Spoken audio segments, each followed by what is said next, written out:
네, 뉴스업 시작하겠습니다. 국민의힘의 김문수 대선 후보가 잠시 뒤인 오전 8시 반에 긴급 기자회견을 갖습니다. 어제 한덕수 후보와의 단일화 협상이 별 소득 없이 끝났고 오늘 두 후보가 다시 만나기로 했는데요. 국민의힘이 애초 구상했던 단일화 로드맵을 가동하기로 한 상태죠.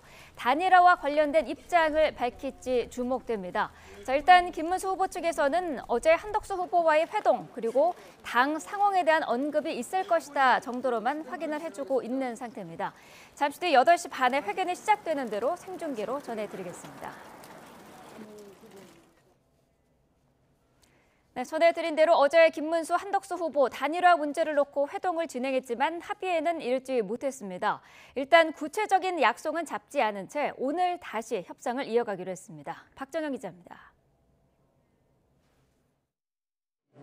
국민의힘 김문수, 무소속 한덕수 후보가 한자리에 마주 앉았습니다. 단일화 문제로 진통을 겪던 도중 하루 전 김 후보 측 제안으로 회동이 전격 성사된 겁니다. 배석자 없이 단둘이 진행된 회동은 1시간 조금 넘게 진행됐지만 접점을 찾지 못했습니다. 한 후보가 먼저 특별히 합의된 게 없다며 자리를 떠났고 특별하게 합의된 사안은 없습니다. 당에서 단일화에 대해서 입장을 정해달라. 그렇게 입장이 정해지게 되면은 그 입장에 응할 것이고. 뒤이어 나온 김 후보 역시 협상에 진척이 없었다고 전했습니다. 자신은 나름대로 단일화 방식을 제안했는데 한 후보는 당의 모든 걸 일임하겠다는 입장만 되풀이했다며 안타까움을 토로했습니다. 한 후보가 11일까지 논의에 진전이 없으면 무소속으론 출마하지 않겠다는 의사도 거듭 밝혔다며 후보 등록 생각도 없는 분을 누가 끌어낸 거냐고 당 지도부를 겨냥해 날선 발언도 쏟아냈습니다. 본인은 당이 하자는 대로 하겠다. 이 말씀을 확고하고도 반복적으로 계속하셔서 의미 있는 그런 진척이 없었습니다. 실제 회동에선 이미 당에 맡겼다는 한 후보와 내가 당이다는 김 후보가 맞서며 논의가 공전을 거듭한 거로 알려졌습니다. 한 후보 측은 김 후보가 구체적인 협상안을 하나도 준비하지 않았다며 당에 일임하겠다는 얘기는 김 후보 제안을 모두 따르겠다는 이야기라고 주장했고 반면 김 후보 측은 회동을 주재한 건 김 후보였다며 이를 정면 반박했습니다. 김 후보가 직접 단일화 시기와 방법 등을 담은 두 쪽짜리 분량의 시나리오를 적어갔다는 겁니다. 한 후보가 요구한 단일화 시한인 11일 그리고 단일화 방식 역시 여론조사를 포함한 다양한 방안을 제시했다고 강조했습니다. 회동 중간 김 후보 측은 회동 시작도 전에 당 지도부가 협상 결렬을 전제로 일방적인 단일화 절차 준비를 위한 선관위 개최를 시도했다고 주장했습니다. 이에 당 지도부는 선거 일정이 촉박해 만일의 상황에 대비했을 뿐이라며 협상이 실패로 돌아갈 걸 전제하고 준비한 건 아니라고 해명했는데 양측 간 불신이 고스란히 드러난 장면이란 지적입니다. 다만 김 후보는 단일화 불씨를 이어가자며 한 후보의 추가 회동을 제안했고 이에 한 후보는 정해진 일정이 있지만 시간이 되는 대로 만나겠다며 추가 협상의 여지를 뒀습니다. YTN 박정현입니다. 두 후보의 협상이 결렬되자 국민의힘 지도부는 애초 구상했던 단일화 로드맵을 가동하겠다고 선언했습니다. TV토론과 양자 여론조사 등 절차를 밟겠다는 건데 김 후보 측은 대선 후보의 당무 우선권이 있다면서 불쾌감을 드러내 양측 간 충돌 우려도 나옵니다. 윤웅선 기자가 보도합니다. 국민의힘 김문수, 무소속 한덕수 후보 간 단일화 협상이 결렬되자 국민의힘은 즉각 의원총회를 열었습니다. 1시간여 논의 뒤 당 지도부는 당초 계획했던 단일화 로드맵을 진행하겠다고 밝혔습니다. TV토론에 이어 양자 대결 여론조사를 진행하는 등 당이 예정했던 단일화 절차를 밟아 나가겠다는 겁니다. 저희는 이 후보 단일화를 성사시키는 것이 국민에 대한 약속이고 도리라고 생각을 하고 있습니다. TV토론에 응하지 않으면 여론조사까지 진행한 뒤 그 결과에 따라 향후 대응 방안을 정하겠다며 공전하는 단일화 과정을 당이 손 놓고 있을 수만은 없다고 설명했습니다. 김문수 후보가 수용할 가능성이 희박한 상황에서 사실상 단일화 결단을 압박하는 거란 해석에 무게가 실립니다. 권성동 원내대표가 단일화 촉구 단식에 돌입한 것, 그리고 당원 80% 이상이 조속한 단일화를 원한다는 ARS 당원 여론조사 결과를 공개한 것도 같은 맥락으로 풀이됩니다. 경선 당시 김문수 후보는 신속한 단일화를 약속했습니다. 정치인의 중대한 약속은 반드시 지켜져야 합니다. 하지만 대선 후보로서 당무 우선권을 주장하는 김 후보 측과 충돌할 가능성이 적지 않습니다. 김문수 후보 측은 단일화 로드맵 자체가 위법 행위라며 불가능한 일정이라고 반발했습니다. 다만 한덕수 후보 측은 당 제안대로 오늘 오후 6시 토론회를 한 뒤 김 후보와 만나겠다며 긍정적인 반응을 내놨습니다. YTN 윤홍성입니다. 더불어민주당 이재명 대선 후보의 선거법 사건 파기환송심 첫 재판이 오는 15일에서 대선 뒤인 다음 달 18일로 전격 연기됐습니다. 재판부는 선거운동의 기회를 보장하고 공정성 논란을 없애기 위한 것이라고 설명했습니다. 한동호 기자가 보도합니다. 민주당 이재명 대선 후보의 선거법 사건 파기환송심을 맡은 서울고등법원 형사 7부의 첫 공판기일 연기 결정은 전격적으로 나왔습니다. 이재명 후보 측은 오전 11시쯤 서울고법에 오는 15일로 예정된 첫 재판을 대선 이후인 6월 3일 이후로 미뤄달라고 신청했습니다. 대선 전에 재판을 진행하는 건 자유롭고 균등한 선거운동을 보장한 헌법 정신을 정면으로 거스른다는 이유였습니다. 서울고등법원은 선거운동 기간인 15일에 공판기일을 지정해 후보의 자유로운 선거운동을 방해하고 있습니다. 기일 변경 신청서를 접수한 재판부는 불과 1시간 만인 오후 12시쯤 공판기일을 오는 15일에서 대선 뒤인 다음 달 18일로 미루기로 했습니다. 이 후보 측도 미처 예상하지 못한 어느 때보다 신속한 판단이었는데 구체적인 이유와 경고도 남겼습니다. 재판부는 먼저 이 후보 측 주장을 받아들여 대통령 후보인 피고인에게 균등한 선거운동의 기회를 보장하고 재판의 공정성 논란을 없애기 위해서였다고 기일 연기 이유를 밝혔습니다. 다만 정치권의 사법부 압박 논란에 대해선 정면으로 반박했습니다. 법원 내외부의 어떠한 영향이나 간섭을 받지 아니하고 오로지 헌법과 법률에 따라 독립하여 공정하게 재판할 거라고 강조했습니다. 이재명 후보는 지난 대선 과정에서 선거법을 위반한 혐의로 기소돼 1심에서 징역 1년에 집행유예 2년의 당선 무효형을 선고받았습니다. 하지만 2심에서 무죄가 내려졌고 대법원은 다시 유죄 취지로 사건을 서울고등법원으로 돌려보냈습니다. 이후 서울고법도 기록 송부 당일 오는 15일로 첫 기일을 잡으며 속전속결로 재판이 진행되는 것 아니냐는 관측이 나왔지만 재판부의 이번 결정과 민주당의 공직선거법 개정 추진 등으로 파기환송심 결과와 시점 모두 예측하기 어려워졌다는 분석입니다. YTN 한동우입니다. 네, 이재명 후보의 대장동 재판도 모두 대선 이후로 미뤄졌습니다. 이 후보는 출석이 필요한 모든 재판에 대해서 기일 변경을 신청했는데 헌법 84조 논란은 더 가열되고 있습니다. 권준수 기자입니다. 민주당 이재명 대선 후보가 받는 재판은 모두 합해 5개입니다. 대법원에서 파기환송된 공직선거법 위반 사건과 대장동 개발 비리 사건, 그리고 위증교사 항소심 등입니다. 애초 공판기일과 준비기일이 모두 공식 선거운동 기간 안에 잡혀 있었습니다. 이 가운데 이 후보는 출석 의무가 있는 재판은 모두 기일 변경을 신청했습니다. 진행 중인 재판을 대선 뒤로 미뤄야 한다는 뜻으로 해석됩니다. 선거법 사건 파기환송과 대장동 사건 재판은 대선 뒤로 미뤄졌지만 위증교사 항소심도 기일이 조정될지는 현재로서 미지수입니다. 각 사건을 맡은 재판부가 독립적으로 판단을 내리기 때문입니다. 대통령의 불소추 특권을 규정한 헌법 84조를 둘러싼 논란은 더 가열되는 모습입니다. 민주당은 대통령 당선 시 재판을 정지하도록 하는 형사소송법 추진에 박차를 가하고 있는데 이에 법무부는 공식적으로 반대 의견을 냈습니다. 법무부는 의견서를 통해 대통령직이 자칫 범죄의 도피처로 전락할 수 있다면서 대통령에게 부여한 특권은 최대한 제한적으로 해석해야 한다고 강조했습니다. 선거법 사건 파기환송심이 대선 뒤로 미뤄지며 큰 변수는 사라졌지만 유력 대선 주자인 이 후보의 형사재판을 둘러싼 논란은 당분간 계속될 전망입니다. YTN 권준수입니다. 오늘 새벽 인천 남동구 구월동에서 음주운전 차량이 중앙선을 침범해 교통사고를 냈습니다. 이 사고로 2명이 숨지고 4명이 다쳤는데 운전자는 면허 정지 상태에서 차를 몬 것으로 확인됐습니다. 사회부 취재기자 연결합니다. 이현정 기자, 사고 내용 전해주시죠. 네, 먼저 YTN에 들어온 사고 현장 영상 함께 보시겠습니다. 인천시 남동구 구월동의 한 도로입니다. 부서진 중앙분리대 주변으로 파편이 널려 있고 경찰과 소방대원들이 출동한 모습도 보입니다. 오늘 새벽 4시 20분쯤 인천 구월동 승기사거리 인근을 달리던 승용차가 중앙선을 침범해 반대편에서 정상주행하던 SUV를 들이받았습니다.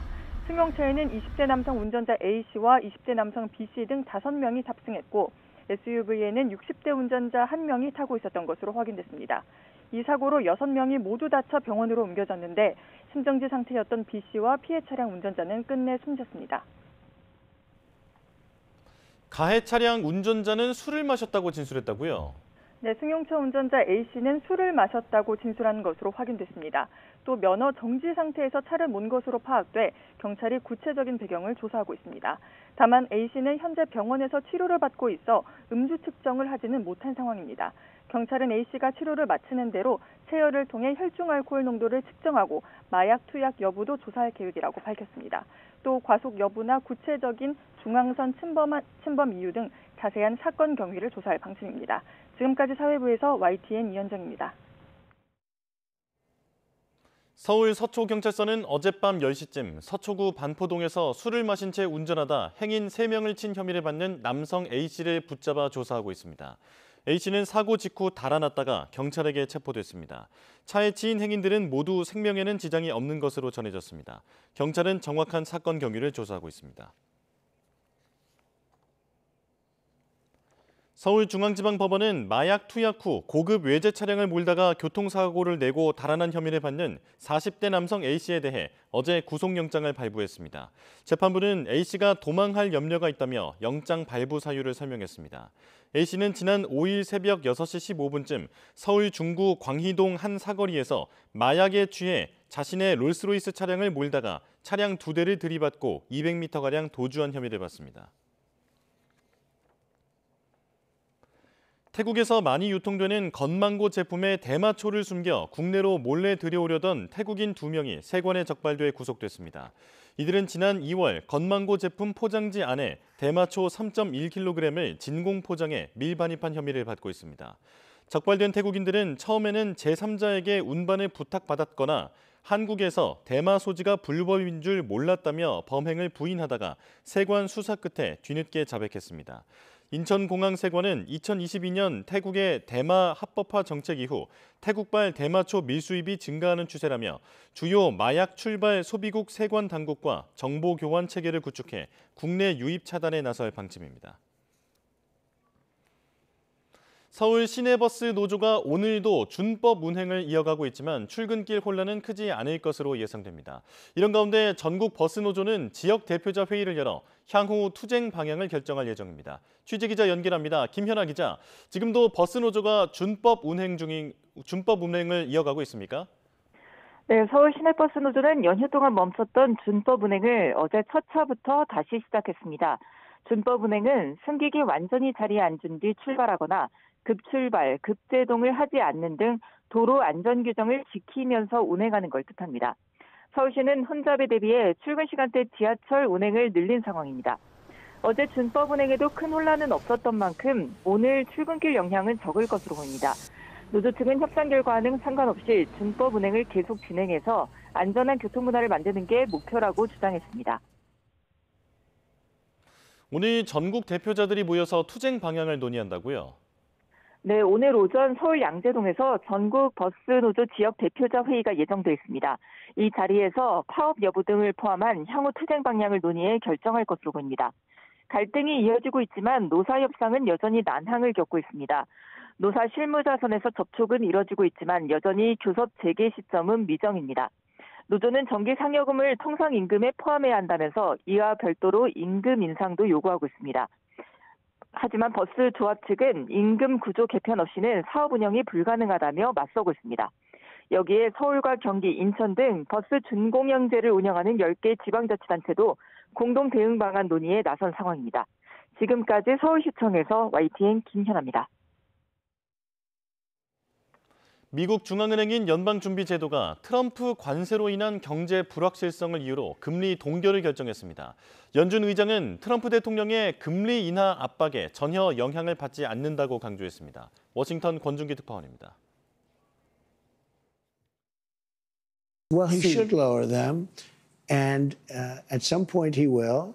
트럼프 대통령의 잇따른 인하 압박에도 연준은 금리 동결을 발표했습니다. 트럼프 행정부가 들어선 뒤 열린 세 차례 공개시장위원회에서 모두 동결을 결정한 겁니다. 파월 의장은 관세 정책으로 경제 불확실성이 커졌다며 동결 이유를 설명했습니다. If the large increases in tariffs that have been announced are sustained, they're likely to generate a rise in inflation, a slowdown in economic growth, and an increase in unemployment. 관세로 인한 물가 인상과 경기 둔화 가운데 뭐가 더 우려되는지 질문에는 둘 다라고 답했습니다. 다만 연준은 상황을 지켜보기에 적절한 위치에 있다며 금리 인하를 서두르지 않겠다는 뜻을 분명히 했습니다. 트럼프 대통령의 금리 인하 압박은 전혀 소용이 없을 거라고 잘라 말했습니다. Doesn't affect our doing our job at all. So we're always going to do the same thing, which is we're going to use our tools to foster maximum employment and price stability for the benefit of the American people. 당초 6월 금리 인하를 기대했던 시장은 실망했지만 미중 관세 협상이 곧 시작된다는 소식에 뉴욕 증시는 일제히 상승했습니다. 파월 의장이 신중한 태도를 강조하면서 시장에서는 올해 첫 금리 인하가 4분기는 돼야 가능할 거란 전망을 내놓기도 했습니다. 워싱턴에서 YTN 권중규입니다. 관세 전쟁을 벌이고 있는 미국과 중국이 오는 10일 스위스 제네바에서 첫 협상에 나섭니다. 트럼프 미 대통령은 그러나 협상을 위해 중국에 부과한 145%의 관세를 먼저 철회할 가능성은 없다고 말했습니다. 워싱턴 홍성희 특파원입니다. 미국과 중국의 첫 관세 협상이 오는 10일 시작됩니다. I will be going to Switzerland and the negotiations will begin on Saturday. The trade negotiations will be led by myself and Ambassador Jameson Greer, USTR. 베센트 장관은 피터 나바로 백악관 무역 고문은 협상에 참여하지 않는다면서 세계 2위의 경제대국인 중국은 이제 개발도상국 지위를 졸업해야 한다고 강조했습니다. 중국은 협상을 위해 미국이 부과한 145% 관세를 철회하는 등 성의를 보여야 한다고 강조해왔지만 트럼프 대통령은 그럴 가능성은 없다고 선을 그었습니다. Are you open to pulling back your tariffs in order to get China to the negotiating table? No. 미국이 먼저 관세를 인하하지는 않겠다는 겁니다. 미국의 대중 무역 적자가 연간 1조 달러, 1,380조 원에 달했지만 지금은 관세로 아무것도 잃지 않고 있다면서 중국이 먼저 해야 할 일로는 펜타닐 문제 해결을 꼽았습니다. Well, they have to stop fentanyl from coming in. That'll be a very big part. 트럼프 대통령은 그러나 가격 인상이 우려되는 카시트 등 중국을 통해 들어오는 유가 제품에 대한 관세 면제 가능성에 대해서는 살펴보겠다고 말했습니다. 미국과 영국의 무역 협상 타결이 임박했다는 소식이 나오는 가운데 유럽연합은 불공정한 합의는 하지 않겠다며 대규모 보복 조치도 준비하고 있다고 밝혔습니다. 협상이 불발되면 미국산 상품의 최대 1,000억 유로, 157조 4천억 원 규모의 보복 관세를 부과하겠다는 건데 미 항공기업 보잉도 부과 대상에 포함될 것으로 보입니다. 워싱턴에서 YTN 홍상입니다. 러시아 전승절 행사에 초청받은 시진핑 중국 국가주석이 현지 시각 7일 오후 전용기 편으로 러시아 모스크바에 도착했습니다. 블라디미르 푸틴 러시아 대통령의 초청으로 나흘 일정의 국빈 방문을 시작한 시 주석은 현지 시각 8일 푸틴 대통령과 정상회담을 한 뒤 이튿날 러시아의 제2차 세계대전 승리 80주년 기념일 열병식에 참석합니다. 두 정상은 공식 회담에 이어 공동 성명을 채택하고 기자회견을 가질 예정입니다. 차기 교황을 선출하는 추기경단 비밀회의 콘클라베 첫날 투표에서 새 교황 선출이 불발됐습니다. 추기경단은 둘째 날부터 3분의 2 이상의 지지를 얻는 후보가 나올 때까지 하루 4차례씩 투표를 반복합니다. 바티칸에서 조수연 특파원이 보도합니다.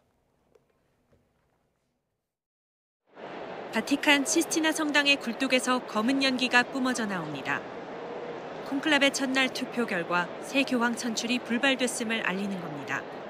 앞서 추기경 선거인단 133명은 비밀 유지 서약을 한 뒤 외부와 철저히 격리된 채 투표를 시작했습니다. 둘째 날부터는 오전과 오후에 각각 2번씩 하루 4차례 투표가 이어집니다. 3분의 2 이상 득표자가 나올 때까지 투표는 계속됩니다. 투표 결과를 알리는 연기는 하루 2번, 정오와 저녁 7시쯤 피워올릴 것으로 보입니다. I bought a one-way ticket here so that I could watch the white smoke, so I'll be here as long as it takes. 사흘째에도 교황이 선출되지 않으면 추기경들은 하루 동안 투표를 중단하고 기도와 대화의 시간을 갖게 됩니다. Now we are looking for a new pope which will help the church but even the world to go forward in these difficult times. 전례대로라면 2일이나 3일 차에는 교황이 선출될 거라는 전망이 우세합니다. 20세기 들어 열린 콘클라베는 평균 4흘 만에 결과가 나왔고 2005년 베네딕토 16세와 2013년 프란치스코 교황은 이틀째 선출됐습니다. 바티칸 안팎으론 여전히 유력한 교황 후보들이 오르내리고 있지만 역대 가장 규모가 크고 국적도 다양한 추기경단의 최종 선택은 예상하기 쉽지 않습니다. 이번 콘클라베는 세계 곳곳에서 벌어지는 분쟁과 위기 속에 가톨릭 교회의 방향성을 결정하는 중요한 분기점이 될 전망입니다. 바티칸에서 YTN 조수연입니다. 네, 이번에는 정치권 상황 자세히 짚어보겠습니다. 이창근 국민의힘 하남을 당협위원장, 이동학 전 더불어민주당 최고위원과 함께하겠습니다. 어서 오십시오. 네, 안녕하세요. 네. 자, 국민의힘의 김문수 후보 잠시 뒤 8시 반에 긴급 기자회견을 여는데요. 일단 어제 한덕수 후보와의 단일화 협상을 했는데 결렬이 된 상태지 않습니까? 맞습니다. 어저께 평행선을 달렸다고 봐야 되는데요. 네. 사실 당이 자중질환에 빠진 형국인데 김문수 후보는 본인이 경선을 통해서 선출된 당의 후보다. 네. 하지만 당의 대접을 못 받고 있다. 이런 불만을 토론하고 본인이 당무 우선권을 내세워서 본인이 당이다. 그래서 본인이 당으로서 당의 단일화를 주도하겠다 이런 입장인데 사실 네. 당 지도부는 그게 아니지 않습니까? 그리고 한덕수 후보는 사실 우리 당 소속이 아닙니다. 아니고 무소속인데 당의 모든 걸 일임했다 이렇게 얘기하잖아요. 네. 그리고 당의 방식에 따르겠다. 마치 한덕수 후보가 국민의힘 후보인 듯한 이러한 형국이 가고 있어요. 네. 그러다 보니 어저께는 한 사람은 진짜 당의 후보고 한 사람은 밖에 있는 당의 후보고 이런 상황이다 보니까 평행선을 달리는 참 그런 자중질환에 빠진 모습입니다. 네. 어쨌든 한 후보 측이 먼저 자리를 떴는데 한 후보 측에서는 김 후보가 구체적인 협상안을 하나도 준비하지 않았다라고 밝혔고요. 김 후보는 아니다, 우리는 준비를 했는데 한덕수 후보가 모든 거를 당에 일임하겠다, 당의 결정에 따르겠다 이런 입장만 반복을 했다는 거예요. 그러니까 두 분이 만났으면 배석자도 없이 그러면 허심탄회하게 이야기하겠다고 했으니까 네. 사실은 그러한 이야기가 어떤 이야기가 오갔는지에 대해서 얘기를 해야 되는데 1시간 15분인가 만나고 나와가지고 사실상 아무 얘기한 게 없다라고 얘기를 하면 아마 그 당에서의 지지층들은 실망감을 좀 감출 수 없었을 것이고요. 네. 이 한덕수 후보가 만나기 전에 회견을 했잖아요. 회견을 해서 나는 이 당의 모든 걸 다 일임했다 이렇게 얘기하는 순간 사실은 당에 계속 부담을 주고 있는 것이고 어쩌면 그것이 국민의힘 경선 자체가 처음에 한덕수로 시작해서 한덕수로 끝난 그런 경선이라는 평가를 받고 있고 또 지도부가 약간 한덕수 후보 쪽으로 너무 경도된 거 아니냐 이러한 비판도 받고 있는데 네. 그러한 내용이 김문수 후보 측을 또 자극했을 수 있습니다. 김문수 후보는 아니 한덕수 후보와 이 당 지도부가 아예 다 짜고 당에서 뽑힌 이 김문수 후보 자체를 계속 무시하는 거 아니야? 이런 식의 이제 판단을 하다 보니까 당연히 이제 평행선을 걸을 수밖에 없고요. 네. 저는 제가 볼 때 이것은 국민들이 원하는 단일화도 아니고요. 국민들이 배제되어 있는 상태고 본인들끼리 정치 공학적으로 지금 하는 것이기 때문에 이해관계, 그러니까 본인의 이익이 되지 않으면 이것들은 제대로 진행될 수가 없겠다 이런 생각이 듭니다. 네, 자 속보가 한 가지 들어왔는데요. 합참이 밝힌 내용입니다. 북한이 조금 전에 동해상으로 미상의 탄도미사일을 발사했다라는 속보가 들어와 있습니다. 아직 재원이라든지 얼마나 날아가는지 구체적인 내용은 들어오지 않고 있는데요. 합참이 밝혔습니다. 북한이 오늘 오전 동해상으로 미상의 탄도미사일을 발사했다라고 밝혔습니다. 좀 더 자세한 내용 들어오는 대로 계속해서 전해드리겠습니다. 자, 한덕수 후보. 회동 전에 기자회견을 했는데 11일까지 단일화가 이루어지지 않으면 후보 등록을 안 하겠다 이렇게 밝혔습니다. 배수의 진을 친 걸까 싶기도 한데 김문수 후보는 후보 등록할 생각도 없는 사람을 데리고 온 게 누구냐 이렇게 좀 비판을 하더라고요. 한덕수 후보도 사실 실망스럽고요. 김문수 후보도 사실 실망스럽습니다. 네. 왜냐하면 김문수 후보는 본인이 당심을 60% 얻었던 게 단일화를 즉시 시행하겠다 이것 때문에 얻었는데 사실 거기에 대한 책임을 회피하는 듯한 그런 모습에 실망스럽고요.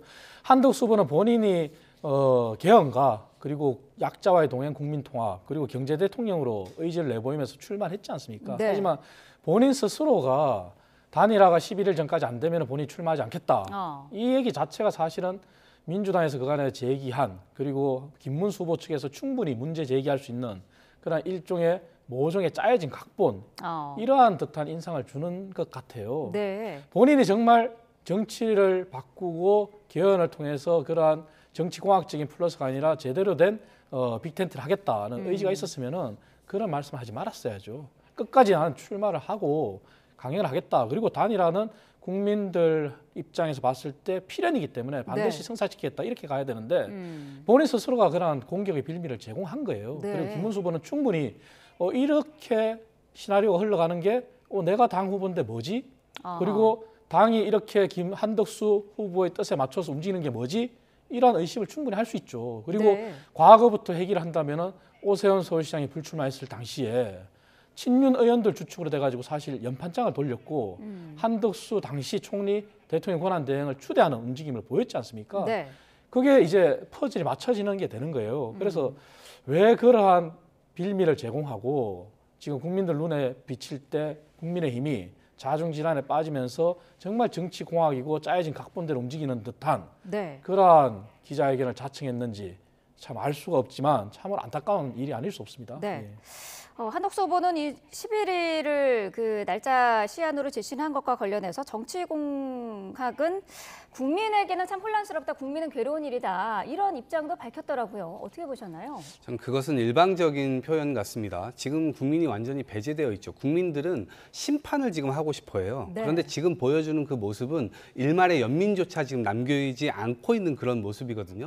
한덕수 후보는 말하는 걸 들어보면 준비가 정말 안 돼 있구나. 이런 것들이 여실히 그냥 느껴지거든요. 그리고 어제 했던 얘기도 결국 그거예요. 당의 모든 걸 일임하겠다. 11일까지 안 되면 나는 후보 등록할 생각이 없다. 그 얘기는요. 내 돈은 하나도 쓰지 않겠다. 오로지 당에서 모든 돈을 다 내라. 이겁니다. 그렇기 때문에 본인 스스로가 뭔가를 감당할 준비도 안 되어 있거니와 어쩌면 지금 뒤이어서 이런 퍼즐이 좀 맞춰지는 건 뭐냐면 처음부터 이 친윤 의원들을 중심으로 우리가 단일화나 이런 것들을 이 한덕수 후보 쪽으로 뭐 분위기를 좀 만들어 볼 테니 그런 것들을 전제로 해서 이번에 출마 선언을 해달라 뭐 이런 걸 하지 않았을까 싶고요. 그리고 나서 이 경선에 나왔던 많은 후보자들이 한덕수 후보와의 단일화 얘기를 다 꺼냈습니다. 그런데 그 이전에 무슨 일이 있었냐면 결국 친윤 의원들이 각 후보자 캠프로 다 흩어져 들어가서 사실은 그런 작업들을 한 것이 아닌가 이런 생각이 들 정도고요. 그러다 보니까 김문수 후보는 계속 불쾌할 수밖에 없을 겁니다. 그거를 전략으로 활용하긴 했지만 그래도 본인이 당원들과 국민들의 어떤 표를 받아가지고 당의 후보가 된 정통성 있는 후보입니다. 그런데 이 당선이 되자마자 지도부가 했었던 이 모습들은 그냥 허수아비 취급을 했단 말입니다. 당연히 본인은 그냥 지나가는 정도의 어떤 정거장식으로밖에 취급을 못 받았다 이렇게 아마 생각을 하다 보니 그거에 대한 불쾌함이나 이런 것들이 계속 있었을 것 같고요. 이 한덕수 후보와 이것은 평행선은 어쩔 수 없는 귀결이 아닌가 싶습니다. 자, 이 두 사람 시간은 구체적으로 정하지 않았습니다만은 오늘 다시 만나기로 한 상황인데 자, 그런데 국민의힘이 애초에 구상했던 단일화 로드맵을 가동하기로 했습니다. 당장 오늘 오후에 토론회는 한다는 건가요? 강행하겠다는 겁니다. 하지만 김문수 후보 측에서는 참여할 의사가 없다는 의사를 내비쳤고요. 이렇게 일방적인 단일화는 사실 정당 민주주의에도 훼손이 됩니다. 왜냐하면 그간의 단일화가 당대 당의 단일화를 보더라도 사실 각 후보 측의 대리인이 참여한 단일화가 이루어졌지 후보 측이 빠진 단일화라는 것은 사실 생각을 할 수가 없는 문제 아니겠습니까? 그러니까 당연히 정당성이 없고 정당 민주주의의 문제 제기도 되는 거예요. 그리고 어찌됐든 김문수 후보는 본인이 뱉은 말에 대해서 책임을 지지 않았다는 비판에서는 자유로울 수 없지만 정당의 경선 절차에 거친 당의 공식 후보입니다. 그리고 한덕수 후보는 현재는 국민의힘 밖에 있는 후보고요. 네. 하지만 이러한 양 후보를 빼고 당 지도부가 아무리 이러한 경선 룰을 당원들이 지지했기 때문에 단일화를 간다. 이러한 명분으로 가고 있는데 사실은 바람직하지 않다고 저는 생각합니다. 네. 왜냐하면 당원들의 투표도 전체 당원의 약 3분의 1밖에 참여를 하지 않았어요.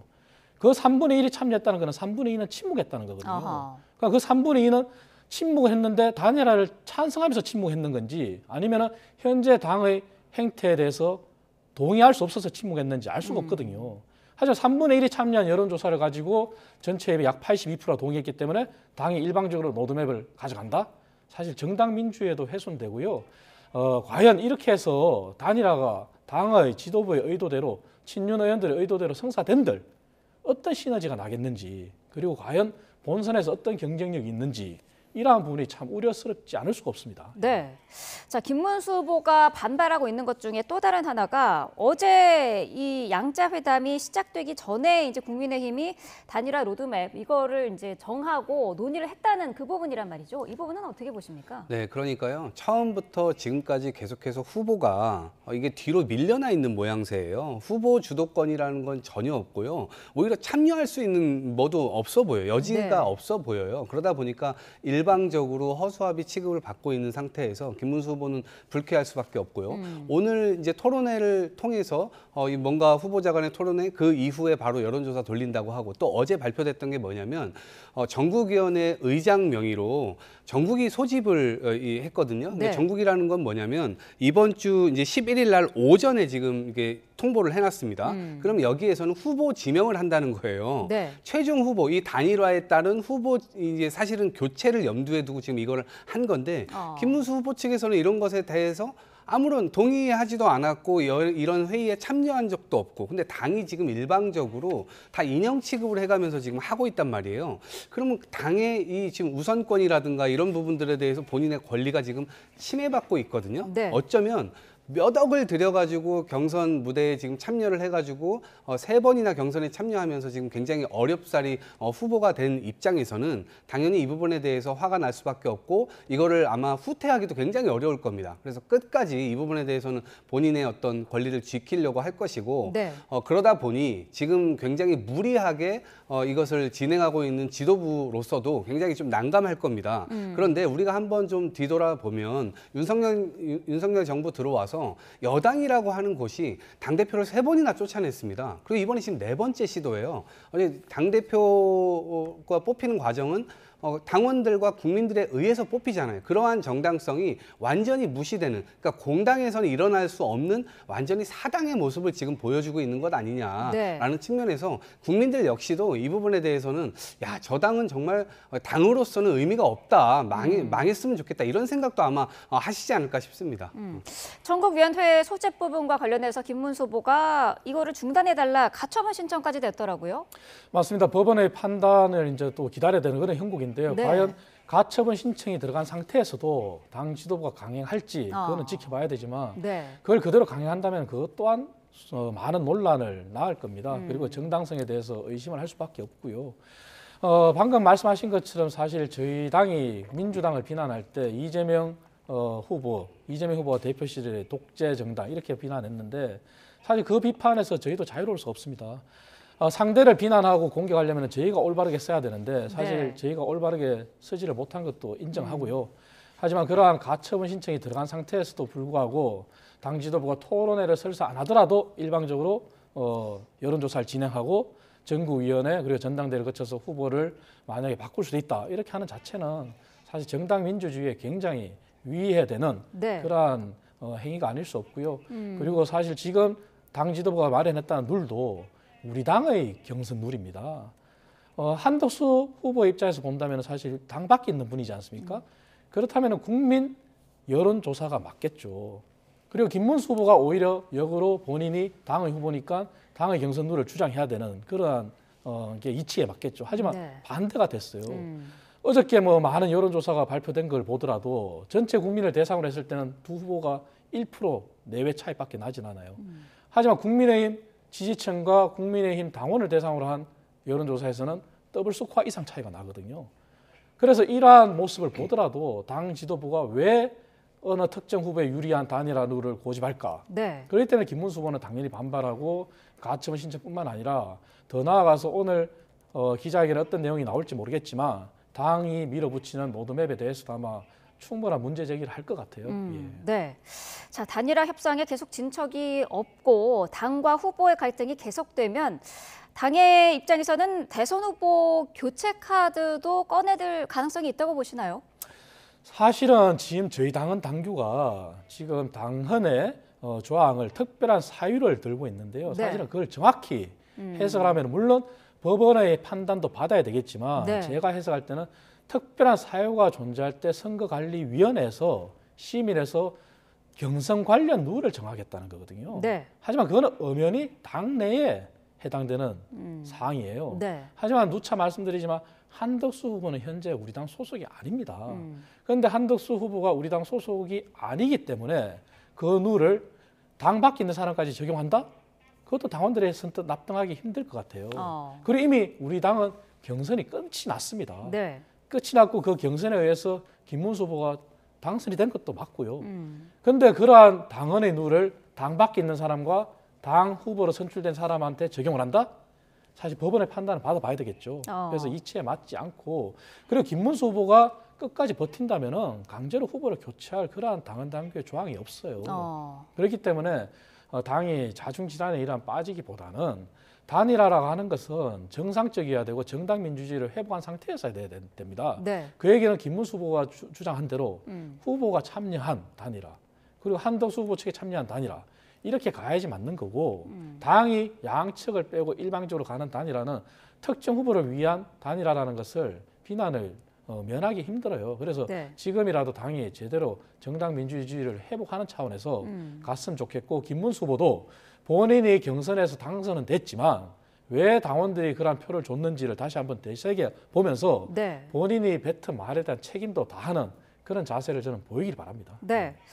어떻습니까? 잠시 뒤면은 이제 김문수 후보가 회견을 시작할 것으로 보이는데 아무래도 당에 대한 불만이라든지 비판의 내용이 많이 나오지 않겠습니까? 네, 후보 입장에서는 지금 어쩌면 당이 지금 계속해서 다리를 걸고 있는 모양새거든요. 네. 왜냐하면 이미 7일 날, 그러니까 어제까지 선관위 제출 공보물 이런 거 시한이 이미 다 지나가 버렸죠. 그리고 11일까지 단일화를 한다고 하는데 12일 날 자정부터 선거 운동이 시작돼요. 네. 근데 그냥 할 수 있는 게 아니에요. 전국에 플랜카드부터 시작을 해가지고 그런 것들이 다 인쇄돼야 되고 선거 운동복에도 누구 어떤 후보자의 이름을 넣을 것인지 사전 준비할 게 한두 개가 아닙니다. 네. 명함을 파고 뭐 하고 할 게 정말 많은데 그게 수천만 장을 해야 되거든요. 그런데 그 부분에 대한 준비가 지금 전혀 안 돼 있는 상태에서 이렇게 되면 당연히 대선이라고 하는 것은 이기기가 굉장히 어려운 상황으로 갑니다. 안 그래도 지금 이기기 어려운 상황이었는데 오히려 당이 이런 단일화 논쟁으로 지금 후보자를 겁박하는 모양새가 되다 보니까 김문수 후보는 불만을 가질 수밖에 없을 것이고요. 네. 무엇보다도 그 단일화 과정에서 본인이 완전히 배제되어 있다는 것. 처음부터 그렇게 상정되어 있었구나. 한덕수 후보의 레드카펫을 깔아주기 위해서 지도부가 처음부터 움직였구나. 그것에 따른 배신감 같은 게 저는 있을 거라고 봅니다. 네. 그래서 아마 8시 반에 지금 기자회견 또 예정을 하고 있는데 네. 아마도 지도부에 대한 공개적인 어떤 비판, 비난 이런 것들 내용이 좀 일부 있을 것 같고요. 그리고 본인이 경선 때 이야기했던 뭐 문덕순이 아니 김덕순이 네. 아니면 물지 문덕이니 이렇게 한덕수 후보와 단일화를 할 것처럼 막 얘기를 했었던 그런 부분들에 대해서도 약간은 좀 얘기를 하지 않겠는가. 저는 전략적으로 그걸 김문수 후보가 활용했다고 보는데 어찌됐건 김문수 후보가 지금 사기를 쳤다 이런 얘기까지도 지금 당 의원들로부터 나오고 있는 상황인데 네. 거꾸로 보면 당이 김문수 후보에게 사기를 쳤다라는 내용도 결국 가능하거든요. 네. 그렇기 때문에 이번 이 긴급 기자회견에서는 결국 서로 양측 간의 공방 이런 것들이 소개되지 않을까 싶습니다. 네, 지금 시각 8시 30분입니다. 예고된 시각인데요. 지금 화면상으로는 이 시각 김문수 후보의 대선 캠프 현장 모습을 보고 계십니다. 자, 긴급 기자회견을 오늘 오전 갑자기 예고를 했습니다. 김재원 김문수 후보 비서실장이 밝힌 내용에 따르면요. 현 상태에 대한 김문수 후보의 강력한 의지 표명이 있을 것이다라는 입장입니다. 무소속 한덕수 대선 후보는 가만히 앉아서 국민의힘 대선 후보가 될 날을 기다리고 있었다라면서 애당초 단일화 협상이 진척될 수 없는 상황이었다라는 것이 김재원 비서실장의 얘기입니다. 자, 김행 전 국민의힘 비상대책위원은 김 후보가 법적 조치와 당무 우선권을 행사할 전망이다라고 설명을 했다고 하는데요. 자, 어떻습니까? 김 후보가 법적 조치를 한다면 어떤 것들을 할 수 있을까요? 우선 뭐 전국위원회와 전당대회에 대해서 가처분 신청을 했겠죠. 네. 하고 당무 우선권에 관한 그러한 조치도 행사를 하고, 그리고 오늘 국민의힘 지도부가 일방적으로 추진하는 토론회와 그리고 여론조사에 대해서도 아마 가처분 신청을 할 수 있을 거예요. 네. 하지만 당무 우선권은 사실은 당헌에 규정되어 있는 대로 존중을 받아야 되는 건 맞습니다. 하지만 김문수 후보도 당헌을 제대로 한번 들여다보면은 선거기구와 관련해서는 최고위원회와 협의를 하게 돼 있어요. 네. 하지만 당무 우선권을 행사해서 최고위, 지금 현재는 최고위를 대체하는 게 비상대책위원회지 않습니까? 네. 이것까지 만약에 해산을 한다. 그러니까 가서는 안 되는데 그러한 조치까지 간다고 했을 때는 사실 당이 더 이상 대선을 치를 수가 없죠. 왜냐하면 의결 기구가 없기 때문에. 그래서 그러한 조치까지 생각하시는지는 모르겠습니다만 네. 당의 최고위의 협조도 필요하다는 것은 엄연히 김문수 후보도 알아야 되고, 그래서 지금은 완전히 양적이 평행선이 아니라 V자 형태의 확산 형태의 건널 수 없는 강을 건너기보다는 빠르게 다시 한번 단일화에 관련해서 후보들이 모여서 그렇게 협의하는 그러한 갈등을 조정하는 국면이 바람직하지, 네. 더 이상 갈등을 더 혼란으로 파국으로 치닫는 상태로 가서는 더 이상 대선을 치를 수가 없어요. 그러한 부분을 김문수 후보도 좀 명심을 하시고, 네. 그리고 당 지도부도 특정 후보에 유리한, 그렇게 당의 공식 후보가 의심할 만한 그러한 행위를 중단하는 것이 맞습니다. 네. 어떻습니까? 권성동 원내대표는 단식에 지금 돌입한 상태이고요. 여기에 좀 동참하겠다라는 당 의원들도 있습니까? 현재는 뭐 의원들이 더 동참하겠다 그런 건 보이지 않는데요. 저는 네. 사실 권성동 원내대표가 단일화의 의지를 위해서 한다는 것은 이해하겠습니다만 네. 지금 현 시점에서 왜 하는지, 왜라는 정면에서는 사실 의문을 제기할 수밖에 없어요. 왜냐하면 지금 시점이 사실은 바람직하지 않거든요. 네. 당 지도부는 오히려 갈등을 조정하고 수습하는 역할을 해야 되는데 오히려 거기에 기름을 붓는 거 아니겠습니까? 그리고 당의 공식 후보로 선출된 김문수 후보의 반발만 더 사지 않겠습니까? 그래서 그러한 행위는 사실 바람직하지 않다. 그리고 지금 당의 해야 될 일이 너무 많아요. 당장 내일 모레면 선거인데 전혀 시도 선거 대책 기구 구성돼 있지 않아요. 네. 그렇다면 각급 당협에 지역 조직의 선거와 관련된 지침이라는 것도 하나도 하달이 돼 있지 않아요. 도대체 어떻게 하겠다는 거예요. 그래서 지금은 단식을 해서 해결이 될 것 같으면 모르겠지만 해결이 안 되지 않습니까? 대화 타협을 통해서 해결이 되지. 그러한 부분에서 왜 지금 이러한 부분을 좀 더 되돌아보고 사실 빨리 중단하고 당이 왜 우리 당이 국민들로부터 박수를 받지 못하고 지지를 받지 못했는지를 네. 되돌아보고 그 부분부터 새로 시작해야 된다. 20일여밖에 남지 않은 상황에서 네. 도대체 뭘 하겠다는지 참 묻지 않을 수가 없습니다. 예. 권성동 원내대표는 단식을 시작을 했고요. 권영세 비대위원장도 앞서 11일까지 단일화를 하지 못하면 사퇴하겠다까지 밝힌 상황인데 이런 상황들이 김문수 후보에게 어느 정도 압박이 될 수 있을까요? 저는 지금 상황에서는 큰 압박이 되지 못할 거라고 봅니다. 네. 왜냐하면 경선 관리 자체에 좀 실패했거든요, 이번 지도부가요. 처음부터 한덕수론을 띄웠고요. 경선 후보자들 입장에서는 굉장히 모욕적이었을 겁니다. 지금 법적 조치까지 결국 이제 가는 수순으로 가는데 이것이 지금 정치가 완전히 사라진 모습이에요. 결국 다시 사법화의 길이 국민의힘 내부에서는 진행이 되고 있는 것이고요. 그리고 이 경선이라고 하는 것은 보통 통합을 전제로 우리가 이기자 이러한 에너지를 끌어모으는 과정이지 않습니까? 네. 그런데 이게 분당대회 비슷하게 돼버렸어요. 한동훈 후보의 경우는 지금 뭐 승복했다는 메시지는 내지만 결과는 인정한다라고 얘기를 했지만 실질적으로 선대위에 결합이 안 돼 있는 상태고요. 지금 먹방하면서 그럴 줄 몰랐습니까? 이런 얘기를 지금 하고 있잖아요. 처음부터 탄핵 찬성파와 탄핵 반대파가 붙었던 이 경선이기 때문에 이것이 화학적으로 결합되기 굉장히 어려운 구조에 있었고요. 네. 두 번째로는 지금 중진 의원들도 이런 식으로 단일화 안 하면 우리는 선거운동 할 수 없다. 그러니까 애초에 완전히 이 에너지들이 다 지금 흩어지게 돼 있고요. 무엇보다도 사무총장이 지금 후보하고 완전히 거의 대등하게 지금 완전히 이 말싸움을 하고 있는 형국까지 가지 않았습니까? 저는 정치권에 오래 있어봤지만 이런 경우는 또 처음 봐요. 그러다 보니까 후보자 스스로에게 이 후보자가 됐음에도 불구하고 당에서는 인정하지 않는 모습을 계속 보여주고 이러다 보니까 지금 계속 파장으로 이제 가고 있는 것이고 김문수 후보 측 후보 입장에서는 이런 부분에 대한 화를 어딘가는 또 풀어야 될 거 아니겠습니까?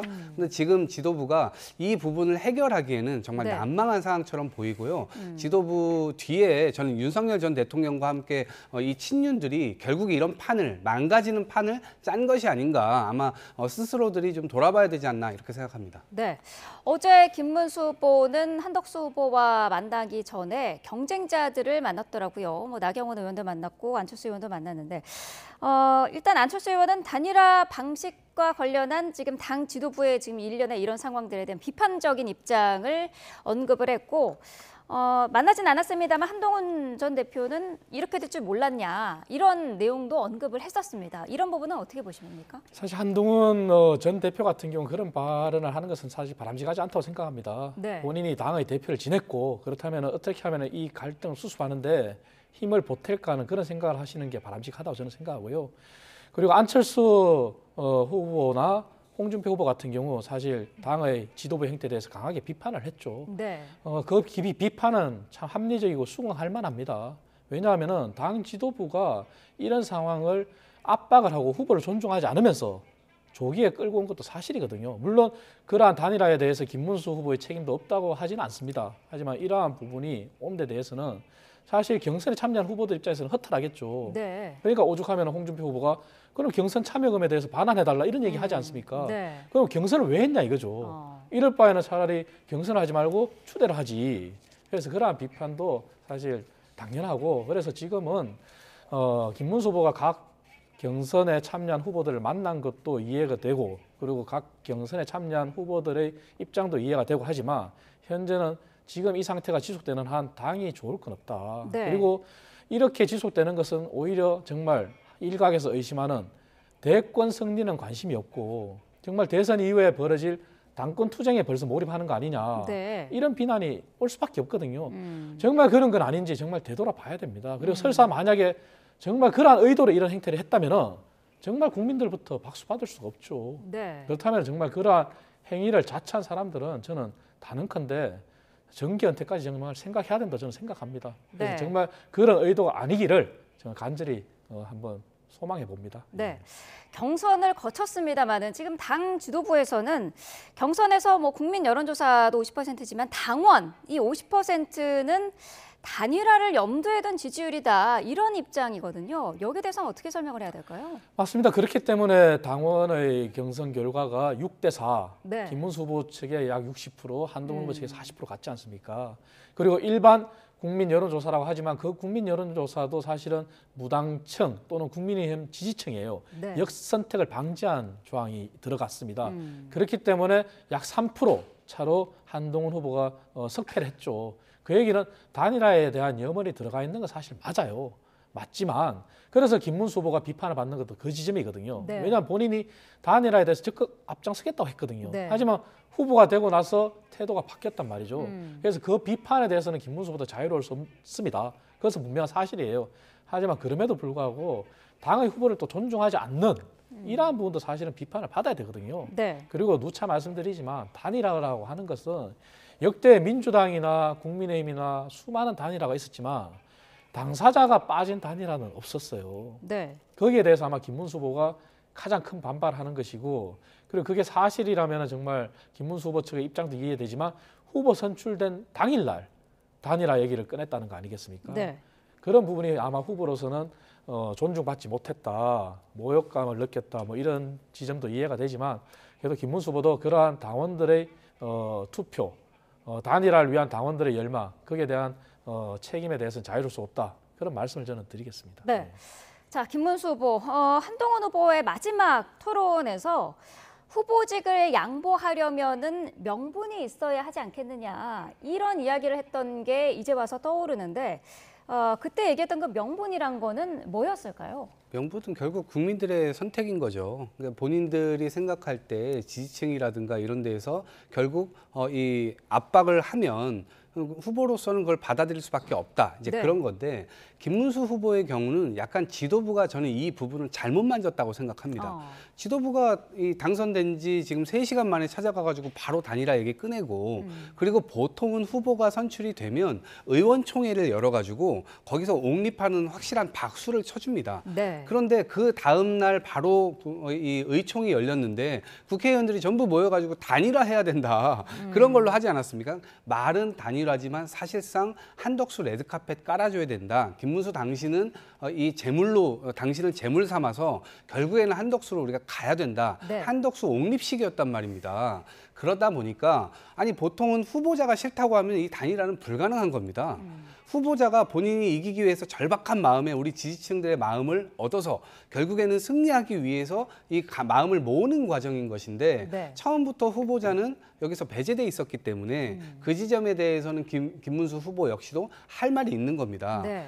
그런데 이제 한덕수 후보는 이 부분에 대해서는 어찌됐건 처음부터 이 국민의힘에서는 자기를 염두에 두고 다 준비했다고 생각했는데 김문수 후보가 저런 식으로 나오고 또 이 지도부에서는 이것을 원활하게 제대로 하지 못했고 그러다 보니까 본인도 스스로가 좀 불만이 좀 있을 겁니다. 근데 그것은 자업자득이 아닐까 싶습니다. 처음부터 이번 경선판에 참여해가지고 국민과 이 당원들 안에서 함께 경쟁해서 후보가 됐었다면 사실 이런 문제가 없죠. 그런데 네. 본인 돈은 하나도 쓰기 싫고 몇 억씩 내야 됐던 거 아닙니까? 본인은 하나도 희생하고 하나도 뭐 투자하는 것 없이 그냥 이 후보자 지위를 차지하려다 보니까 결국 이 부분은 이제 본인이 과식해가지고 지금 이 탈이 난 거다 이렇게 보입니다. 그 부분도 궁금해요. 한덕수 후보는 단일화가 안 되면은 아예 후보에 등록하지 않겠다라고 한 상태인데 무소속이라도 하면 되는데 왜 안 한다고 한 걸까요? 그래서 제가 한덕수 후보에 대해서 비판하는 이유가 본인이 출마의 변에 있어서 정치에 대해서 강하게 비판했지 않습니까? 네. 그리고 본인이 개헌을 공통분모해서 단일화를 이루고 빅텐트를 치고 그래서 출마를 통해서 정말 본인은 과도기적인 정부를 구성해서 하야를 하겠다까 얘기했지 않습니까? 네. 하지만 그것이 의심받는 대목의 발언을 한 거죠. 단일화가 안 되면은 나는 나서지 않겠다. 그러니까 정말 출마의 진정성 그리고 야당에서 비판하는 그리고 국민들이 비판하는 그리고 김문수 후보 측에서 비판하는 정말 한덕수 후보를 옹립하기 위한 그러한 경선은 하나의 통과 제의처럼 간 거 아니냐. 네. 이런 비판에서 자유로울 수가 없죠. 그래서 한덕수 후보의 그런 발언은 정말 향후에 설사 본인이 단일화 후보가 된다 하더라도 시너지가 내긴 힘들 거예요. 정말 정치라고 하는 것은 권력 의지와 내가 어떻게 바꾸겠다는 그런 강력한 의지가 제일 중요하지 않습니까? 네. 하지만 그게 없다는 거잖아요, 지금. 그래서 그러한 비판에 대해서는 자유로울 수 없는 거고요. 네. 어제 많은 여론조사가 나왔지 않습니까? 그러한 여론조사를 보더라도 사실 김문수 후보가 반발할 여지는 충분히 저는 있다고 생각합니다. 네. 왜냐하면 이재명 후보와 양자 대결이라든지 이준석 후보까지 포함한 3자 대결에서 한덕수 후보가 나서든 김문수가 후보가 나서든 결과는 두 사람이 오차범위 내예요. 네. 그 얘기는 김문수 후보는 나도 사실은 경쟁력이 있다. 그리고 내가 당에 막대한 지원을 받고 그리고 우리 당의 조직을 등에 업으면은 내가 오히려 더 앞설 수가 있다. 이러한 생각을 할 수 있다는 지점인 것 같아요. 네. 그리고 단일화 여론조사도 보면은 전 국민을 대상으로 했을 때는 사실 두 사람이 차이가 없어요. 다만 국민의힘 지지층과 국민의힘 당원 이걸 대상으로 하다 보니까 2배 차이가 나는 거거든요. 그런데 그러한 여론조사를 당에서 밀어붙이고 있단 말이죠. 단일화를 룰로. 네. 그러니까 김문수 후보가 반발하는 것도 저는 이해가 돼요. 그래서 제가 누차 얘기하지만 양 후보의 대리인이라도 참여하지 않는 단일화는 역사상 없었다. 그리고 이게 정당 민주주의에서 가장 중요한 부분인데 일방적으로 밀어붙이는 게 사실 우리가 민주당을 비난하는 독재 정당이랑 뭐 다릅니까? 그럴 때 당연히 반발을 가져올 수밖에 없는 거죠. 네. 예. 자, 그동안에 있었던 여러 가지 여론조사 부분도 짚어주셨는데 바로 그 부분이거든요. 단일화가 됐을 때 한 명의 후보를 합쳐졌을 때 그 후보가 이재명 민주당 후보의 강력한 대항마가 될 것인가 하는 거는 짚어봐야 할 것 같은데 민주당에서는 어떻게 보고 계세요? 누가 올라와도 사실은 상관이 없다라고 생각을 하고 있습니다. 왜냐하면 국민들은 심판할 준비를 마쳤고요.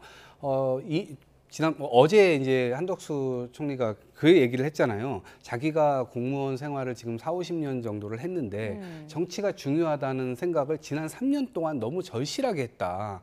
이제 와서 뒤늦게 깨달은 것도 저는 문제라고 보지만 본인이 정말 정치라고 하는 것, 대화와 타협의 어떤 중요성 이런 것들을 인식했다면 거부권을 저렇게 활용하면 안 되는 거였죠. 적어도 거부권을 사용하기 전에 야당에 와서 대화하는 모습이라도 그럼 보였어야 됐던 거예요. 근데 윤석열 전 대통령이 그걸 하지 않았잖아요. 그럼 그것에 대해서 확고하게 건의를 확실하게 하거나 대외적으로 뭔가 그런 본인의 어떤 대화와 타협, 이 정치에 대한 어떤 이 복원 이런 것들이 본인 스스로 굉장히 열망을 가졌었다면 네. 적어도 그 모습은 보였었어야 되는 거예요. 근데 그런 걸 하지 않고 지금의 정치는 완전히 굉장히 비하하는 표현을 했거든요. 근데 그런 지점에서 본인의 행동과 말이 이제 와서 신뢰를 줄 수 없는 그런 상황이고요. 특히나 헌법도 지키지 않고 국회에서 통과된 법안도 지키지 않았던 한덕수 전 대행으로서의 어떤 과오도 아마 돌아보셔야 될 것 같고 네. 김문수 후보의 경우는 뭐 계엄은 자기가 그 자리에 있었으면 반대했을 것이다 라고 얘기를 했지만 이미 내란은 벌어진 상태였는데 또 탄핵에는 반대했잖아요. 그러한 측면에서 저 둘이 아무리 지지율 뭐 이렇게 단일화를 하고 합쳐본다 한들 그것이 윤석열 전 대통령을 넘어설 수가 없다. 합쳐봐야 윤석열이다. 이런 생각을 갖고요. 윤석열 전 대통령은 이미 이제 탄핵을 당했지만 그럼에도 불구하고 이번 대선은 윤 어게인입니다. 저 둘 중에 누가 하나가 된다 하더라도 윤 어게인이 됨으로 인해서 결국 윤석열 전 대통령과 이재명 후보의 2차전이 될 수밖에 없어요.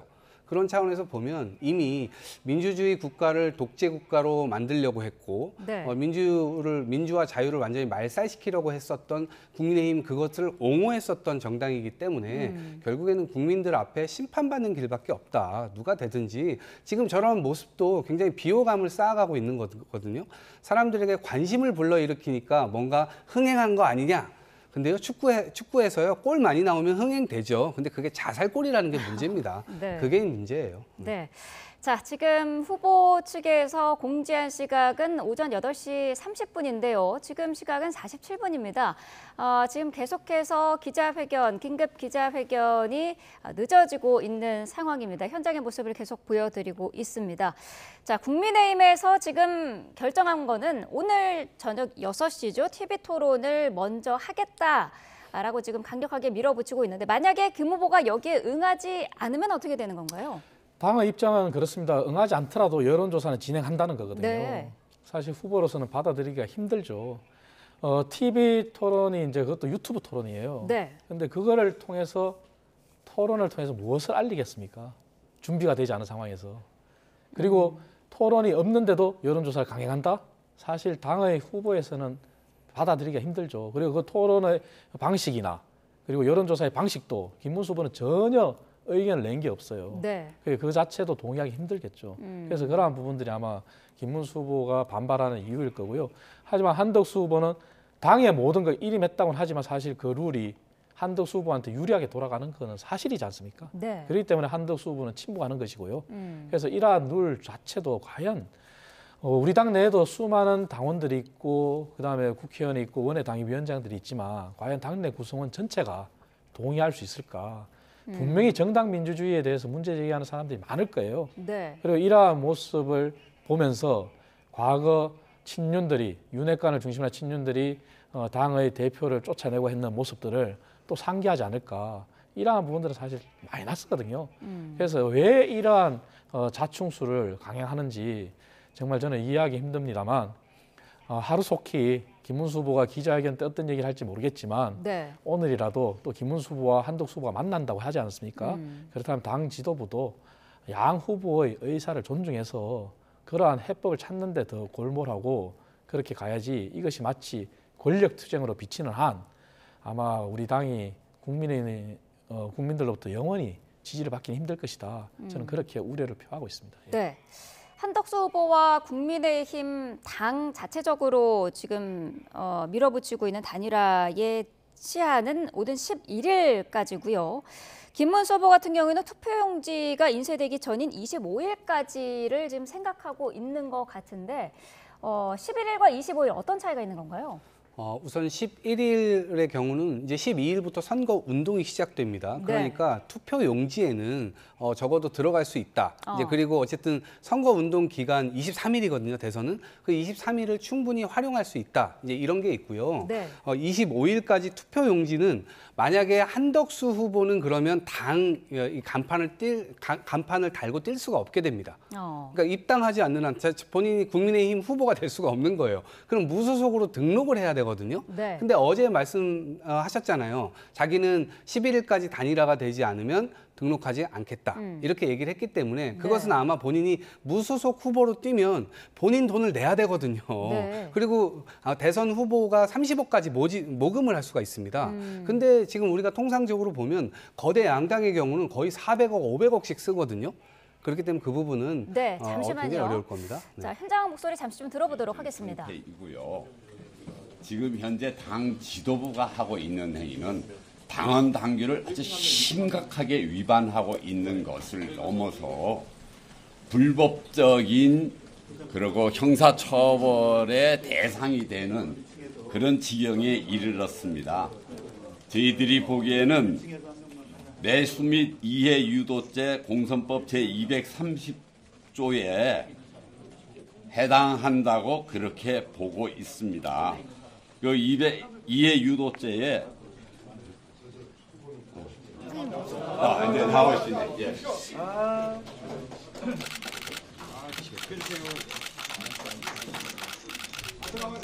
네. 자, 아직 김문수 후보, 지금 김문수 후보가 자리를 했습니다. 조금 전에는 캠프 관계자가 당 지도부에 대해서 비난을 했는데요. 자, 김문수 후보의 목소리로 직접 들어보도록 하겠습니다.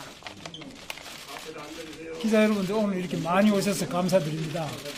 어제 제대로 못 주무시고 취재하시는 여러분들 감사를 드립니다.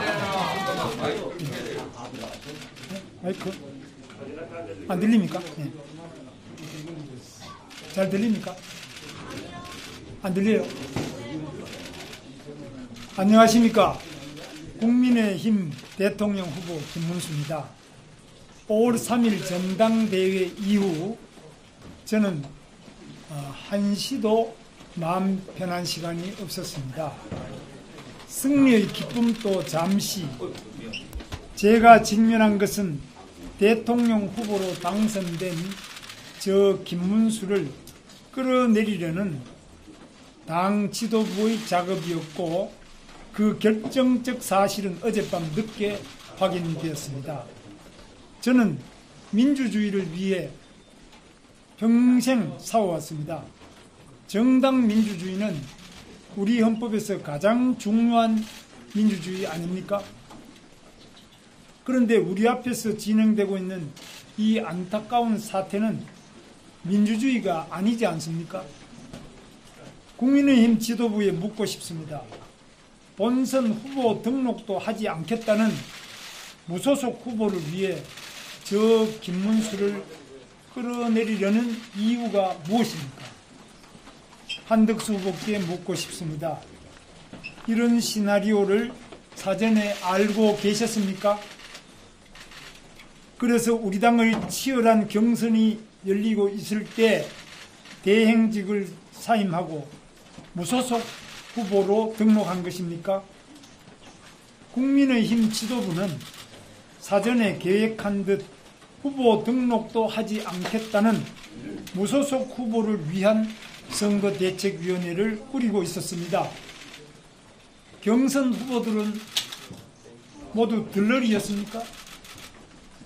한덕수 후보는 당이 하라는 대로 하겠다고 합니다. 이런 식의 강압적 단일화는 아무런 감동도 서사도 없습니다. 단일화는 시너지가 있어야 합니다. 시너지와 검증을 위해 일주일간 각 후보들은 선거운동을 합시다. 다음 주 수요일에 방송 토론, 목요일과 금요일에 여론조사를 해서 단일화 합시다.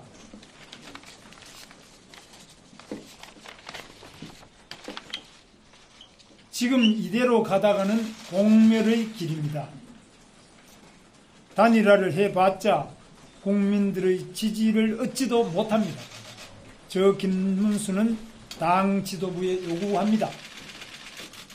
이 시간 이후 강제 후보 단일화라는 미명으로 정당한 대통령 후보인 저 김문수를 끌어내리려는 작업에서 손 떼십시오.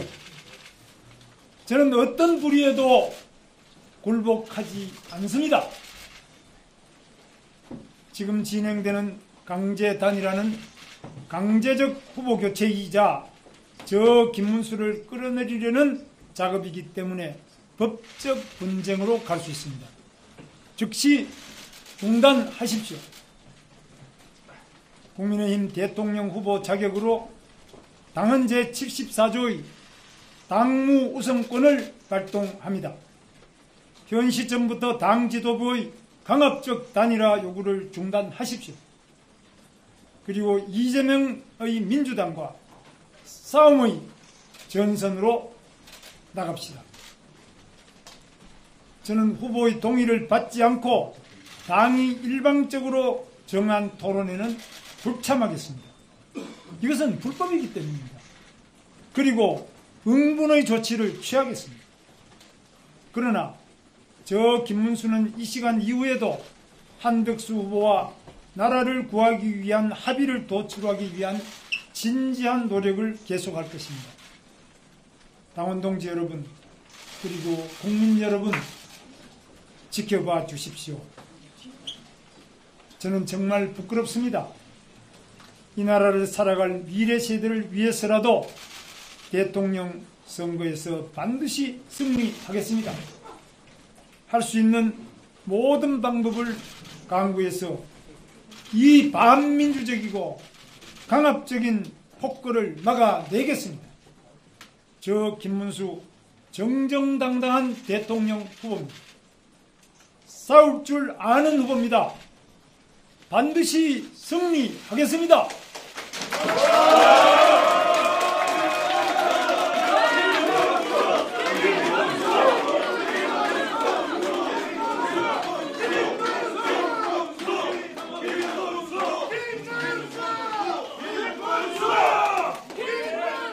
네, 국민의힘 김문수 대선 후보의 긴급 기자회견 내용 들으셨습니다.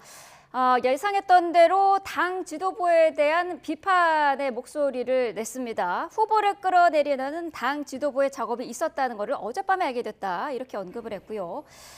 무소속 후보를 위한 선대위를 꾸리고 있다. 그리고 당 지도부는 단일화 작업에서 손을 떼라라고 강력하게 언급을 했습니다.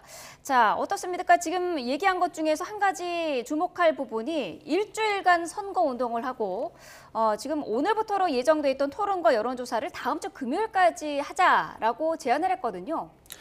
예, 맞습니다. 그 일주일간 선거운동이 이제 언제부터 언제까지는 모르겠습니다만 네. 제가 이제 이야기로는 김문수 후보가 어제 한덕수 후보를 만났을 때도 얘기했는 게 단일화 시점이 25일 네. 전에만 하면 된다지 않습니까? 사실 25일이 왜 중요하냐 하면은 25일이 투표용지 인쇄입니다. 그렇기 때문에 그 날짜를 이제 마지노선으로 잡은 거고요. 그래서 그것을 역산을 해본다면은 네.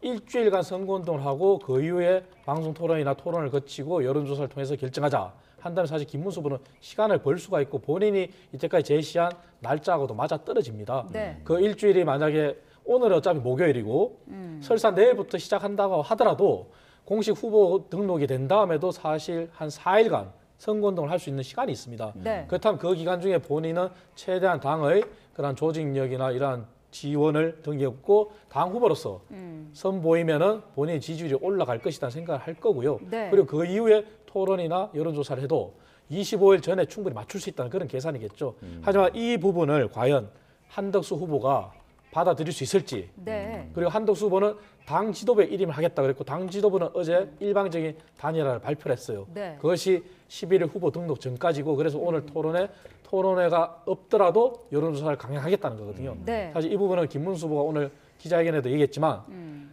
당 지도부가 마련한 일방적인 단일화, 후보가 참여하지 않는 단일화에는 참여할 생각이 없다는 거 아니겠습니까? 네. 그래서 아마 이 지도부가 이러한 룰을 강행한다면은 네. 김문수 후보가 앞으로 어떻게 오늘 기자회견 이후에 또 어떠한 행위를 할지는 또 지켜봐야 될 일이 같습니다. 네, 자 말씀하신 것처럼 일단 당이 일방적으로 마련한 그런 과정에는 참여하지 않겠다. 그러니까 오늘 TV 토론회는 참여하지 않겠다는 부분을 밝힌 거예요. 그렇습니다. 앞으로 이제 지도부가 뭔가 짠 로드맵에는 본인 참여하지 않겠다라고 하는 것이고요. 네. 지금 방금 전에 이야기했던 것처럼 강압적 단일화 절대 참여하지 않는다. 그리고 단일화라고 하는 것은 시너지가 있어야 된다. 이 원칙을 하나 밝힌 거거든요. 근데 시너지가 없는, 그러니까 강압적으로 하게 되면 플러스가 될 수가 없는 거예요. 그냥 곱하기가 되거든요. 1 곱하기 1은 1이 됩니다. 그렇기 때문에 아무런 효과가 없어요. 누가 되든지 간에 그것은 불가능한 거다라고 얘기를 하는 것이고 네. 김문수 후보 입장에서는 저렇게 단일화 로드맵을 스스로가 짜서 지금 던짐으로써 시간을 일정 부분 번 거예요. 단일화를 안 하겠다는 건 아니고 본인이 단일화 하겠다고 했으니까 일정 부분 본인의 말에 대한 책임은 지금 지고 있는 것이고요. 네. 거꾸로 한덕수 후보는 굉장히 큰 고민을 안게 됐습니다. 뭐냐면 어제 보세요. 11일까지 단일화가 되지 않으면 자기는 후보 등록 안 하겠다라고 얘기를 했는데 김문수 후보는 일주일 뒤에 경선을 하자. 이랬으니까 일주일간 선거운동 기간을 벌었는데 네. 그러면 이미 선거운동이 시작돼요. 공식 선거운동 12일 날 시작돼요. 그럼 14일 날 토론회를 하고 15, 16일 날 여론조사를 하자라고 하는 건 이 한덕수 후보에게 무소속으로 후보 등록을 해라. 이 얘기를 한 거거든요. 네. 그러면 아까 제가 말씀드린 대로 한덕수 후보는 자기 돈을 지금 한 푼도 쓰기 싫어하는 지금 상황이란 말이에요. 그러니까 어쩔 수 없이 지금 대선 후보에 한 5억 정도 될 거예요. 후보 등록만 하는데도. 그리고 지금 사무실 유지하고 있고 뭐 하고 있고 이런 부분들이 자기 돈을 굉장히 많이 써야 될 겁니다. 네. 그럼 이 일주일을 위해서 그것도 시간이 더 벌어지면 김문수 후보도 지금 어쩌면 지지율이 점점 올라갈 수도 있거든요. 정통성이 있고 본인에게 어쨌든 정당성이 있다 보니까 많은 국민들이나 이런 것들은 지도부가 저렇게 거친 방식으로 김문수 후보를 압박하면 김문수가 약간 피해자가 되는 거 아니야? 이런 생각을 또 갖기 때문에 네. 김문수 후보에게 일정 부분에 또 지지가 모일 수도 있는 거거든요. 그러니까 약간의 두 마리 토끼를 지금 잡기 위해서 포석을 2개 던져놓은 것이고 한덕수 후보가 오늘 어떤 입장을 낼지 저는 참 궁금해지네요. 네. 예. 지금 저희 스튜디오에는 박성배 변호사도 함께 자리를 하고 있는데요. 저기 그 발언 중에서 나왔던 법적인 쟁점에 대해서 조금 여쭤보겠습니다. 그 당직자가 먼저 나와서 지금 이 당 지도부의 행위는 불법적이고 형사처벌의 대상이 될 수도 있다라고 얘기를 한 직후에 김문수 후보가 직접 나와서 지금 강제 단일화는 법적 분쟁으로 갈 수 있다. 다시 한번 경고를 했습니다. 어떤 경우의 수가 있다라는 걸까요? 일단 이미 국민의힘의 모 당원이 이 전국위원회와 전당대회 소집금지 가처분 신청을 해둔 상황입니다. 그 취지는 당헌을 무시함으로써 네. 절차적 정당성과 민주주의 원칙에 위배된다는 것인데 당내 민주주의를 논하는 법적 공방의 경우에는 당내 절차 규정에 엄격한 준수 여부를 법원이 심사할 수 있습니다. 뿐만 아니라 전체적으로 당헌을 개정하거나 전당대회를 개최하려는 의도에 비추어서 부당한 시도가 반복될 경우에는 가처분을 신속하게 인용하기도 하는데 네. 아마 이 사건이 상당히 급박하게 돌아가고 있는 만큼 네. 법원에서도 오늘 내일 결정할 것으로 전망됩니다. 네, 변호사님 잠시만요. 지금 국민의힘이 비대위를 열고 있는데요. 현장 연결해서 들어보도록 하겠습니다. 대한민국의 운명을 가를 대통령 선거가 26일 앞으로 다가왔습니다. 모래굴피 이틀간 후보자 등록을 통해 출마자들의 기호가 결정이 되고 나흘 뒤 다음 주 월요일부터 공식 선거운동이 시작됩니다. 이제 우리에게 허락된 시간은 얼마 남지 않았습니다. 아무리 늦어도 모레까지는 단일화를 이뤄내야 하는 절박한 상황입니다. 지금 우리는 이재명 독재국가의 예고편을 보고 있습니다. 대법원 판결로 이재명의 유죄가 사실상 확정되었지만 형량만 정하면 되는 파기환송 재판은 대선 이후로 미뤄졌습니다. 범죄자 이재명의 출마 자격을 박탈하는 것이 마땅한데도 이재명과 민주당의 겁박에 법원이 굴복한 것입니다. 게다가 민주당은 이미 저지른 이재명의 범죄까지 무죄로 만들어주는 그런 법안, 이재명의 재판을 정지시키는 법안까지 마구잡이로 통과시키고 있습니다. 이렇게 입법과 사법을 장악하고 있는 세력에게 행정부까지 넘어간다면 이재명 독재국가의 끔찍한 본편이 시작될 것입니다. 히틀러 정부보다 심한 멀쩡한 정신으로는 도저히 감당할 수 없는 힘든 호러무비가 될 것입니다. 이미 이재명 세력은 북한의 5담당자식 카톡 검열을 시작한 바 있습니다. 이재명 세력은 무슨 죄를 지어도 무죄가 되고 이재명을 비판하면 감옥에 가는 살벌한 감시국과 사법의 킬링필드가 펼쳐질 것입니다. 노란봉투법과 같은 반기업 반시장 법안들이 줄줄이 통과되고 시행되면서 기업은 문을 닫고 자본과 인재가 한국을 탈출할 것입니다. 경제가 무너지고 일자리는 사라지고 민생은 끝없이 추락할 것입니다. 미래를 위한 예산은 사라지고 포퓰리즘 현금 살포가 반복되면서 우리 청년들의 미래까지 붕괴될 것입니다. 민주당은 국정원 대공수사권을 박탈했고 간첩죄 개정을 가로막았고 이재명 세력은 국군 방첩사령부 해체까지 거론하고 있습니다. 대한민국이 간첩 천국이 되는 최악의 위기를 맞을 것입니다. 이재명은 주한미군을 점령군으로 규정한 전형적인 반미주의자이고 민주당은 한미일 외교 강화를 탄핵 사유로 삼았던 세력입니다. 한미동맹이 무너지고 우리의 운명이 중국의 손에 넘겨질 수도 있습니다. 이런 망국적 상황을 막을 책무가 우리에게 주어져 있습니다. 자유민주주의와 법치주의를 지키려는 모든 국민, 모든 세력을 하나로 모아서 함께 싸워야만 국민의 삶과 나라의 미래를 지킬 수 있을 것입니다. 그런데 우리에게 주어진 시간은 안타깝게도 단 이틀뿐입니다. 이틀 안에 반드시 단일화를 성사시켜서 반전의 드라마를 만들어야 합니다. 우리 당원들과 국민들께서도 압도적으로 단일화를 바라고 계십니다. 어제 실시된 여론조사에서 우리 김문수 후보를 최종 후보로 당선시킨 그 당원들의 82.8%가 단일화 필요성에 동의했고 이 가운데 87%는 후보 등록 이전에, 즉 11일 이전에 단일화를 해야 한다고 응답했습니다. 권성동 원내대표님과 우리 당 원로들께서는 단일화를 촉구하며 단식 농성에 돌입했습니다. 더욱이 단일화는 김문수 후보님의 약속입니다. 후보가 되면 즉시 한덕수 후보부터 찾아뵙겠다고 약속했던 김문수 후보께서 왜 갑자기 태도를 바꿨는지 많은 분들이 의아해하십니다. 후보 단일화는 우리 당원뿐만이 아니라 국민 전체의 요구이고 시대의 명령입니다. 대한민국의 자유민주주의를 지켜낼 수 있는 유일한 길입니다. 국민의 힘은 이에 대한 준비를 해오고 있었습니다. 정당한 절차와 국민의 뜻을 존중하는 방식으로 로드맵을 설계해 왔습니다. 이에 따라 오늘부터 당 주도의 단일화 과정이 시작됩니다. 오늘 오후 TV토론과 양자 여론조사를 두 분 후보께 제안했고 토론이 성사되지 못한다 해도 여론조사는 예정대로 실시할 계획입니다. 이러한 결정에 따른 모든 책임은 비상대책위원장인 제가 짊어지겠습니다. 이재명 독재를 막을 수만 있다면 그 어떤 비난, 그 어떤 책임도 감수할 것입니다. 저를 밟고서라도 두 분 후보님께서 반드시 단일화를 이뤄내서 이번 대선을 승리로 이끌어 주시길 간곡히 호소드립니다. 국민 여러분들께서 지금의 현실과 우리의 미래를 냉정하게 살펴봐 주시기 바랍니다. 대한민국을 무너뜨리려는 세력과 대한민국을 지키려는 국민의 힘, 어느 쪽을 선택해야 하는지는 이미 답이 나와 있다고 생각합니다. 국민의힘은 국민과 미래를 지키기 위해 마지막 순간까지 결코 포기하지 않고 국민과 함께 싸워서 승리하도록 하겠습니다. 오늘 김문수 후보님께서 조금 전 회견에서 이 한덕수 후보를 누가 끌어냈냐고 했는데 저는 바로 김문수 후보가 끌어냈다고 생각을 합니다. 우리 지금 국민의힘은 그리고 그 전신정당은 대통령의 잘못된 대통령과 대통령 주변의 잘못된 결정으로 인해서 많은 어려움을 겪었습니다. 이제 우리는 거기서 교훈을 얻어야 되고 대통령 후보의 잘못된 결정이 있을 때 이건 반드시 고쳐야 된다고 생각을 합니다. 이상입니다.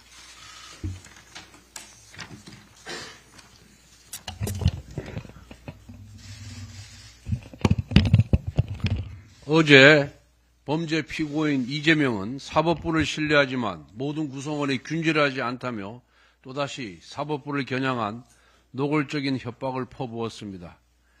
이는 공산주의자들이 반동분자 색출을 외치며 법관들을 겁박하던 장면과 다름이 없고 1937년 법관들을 포함해 정치적으로 신뢰할 수 없는 모든 공무원들의 해임을 요구했던 히틀러 나치 정권의 공무원법 처리 논리와 동일합니다. 이와 동시에 민주당은 형사소송법과 공직선거법 개정을 기어이 날치기 통과시켰습니다.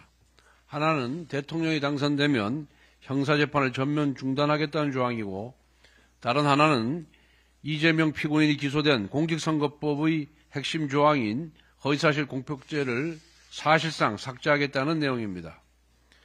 죄를 멈추지 못하니 아예 법을 뜯어 고쳐 죄를 없애려는 것입니다.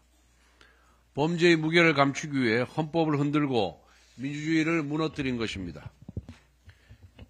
자신의 죄를 덮기 위해 법을 뜯어 고치는 대통령 후보, 그리고 범죄자 후보를 지키겠다며 헌법 정신을 왜곡하고 사법체계를 짓밟는 정당, 그들이 만든 나라에서 우리는 우리 아이들에게 무엇을 보고 배우라고 말할 수 있겠습니까? 정직하지 않아도 잘 살 수 있다. 법은 이재명과 같은 권력자를 위해 언제든 바뀔 수 있다. 권력만 잡으면 모든 죄는 사라진다. 와 같은 메시지를 우리 아이들에게 물려줄 수는 없습니다. 이런 도덕적 타락을 다음 세대의 상식으로 만들게 둘 수는 없습니다. 입법부가 권력자의 흉기가 되었고 행정부와 사법부는 그 흉기에 찔려 기능을 하지 못하는 지경에 이르렀습니다. 이제 남은 길은 단 하나, 주권자인 국민의 손으로 이재명의 독재를 멈춰 세우는 것뿐입니다. 우리 국민의힘이 많이 부족했고 잘못했습니다. 기대에 미치지 못한 점 잘 알고 있습니다. 그 모든 질책과 실망, 저희는 무겁게 받아들이고 있습니다. 그러나 오늘 6월 3일 그날의 한 표는 무너진 법치를 다시 세우고 망가진 상권 분립의 균형을 되찾으며 후퇴한 민주주의를 회복하는 역사적인 선택이 되어야 합니다. 그래서 이번 선거만큼은 이 나라의 법과 상식이 더 이상 무너지지 않도록, 그리고 우리 아이들이 부끄럽지 않은 나라에서 살아갈 수 있도록 국민의힘에 힘을 모아주실 것을 간곡히 호소드립니다. 김문수 후보님께 다시 한번 말씀드립니다. 후보님, 지금 우리는 역사의 벼랑 끝에 서 있습니다. 이번 대선은 단순한 권력 교체가 아닙니다. 자유민주주의를 지켜내느냐, 아니면 이재명 세력의 독주를 막지 못한 채 무너지고 마느냐의 기로에 서 있습니다. 당원들이 가리키는 방향은 명확합니다. 어제 당이 실시한 책임당원 여론조사에서 무려 82.8%의 당원들이 김문수 후보와 한덕수 후보의 단일화가 필요하다고 응답해 주셨습니다. 그리고 86.7%는 후보 등록 이전, 즉 지금 당장 단일화가 이루어져야 한다고 답했습니다. 이는 단순히 압도적이라는 표현을 넘어서는 결과입니다.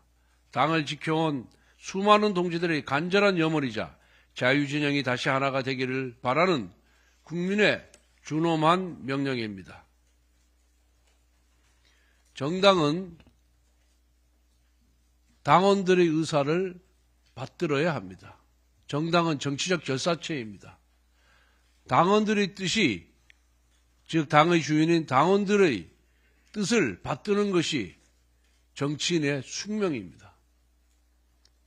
당원들의 80%가 넘는 당원들이 단일화해라, 그것도 후보 등록 전에 해라 라고 준엄한 명령을 내렸습니다.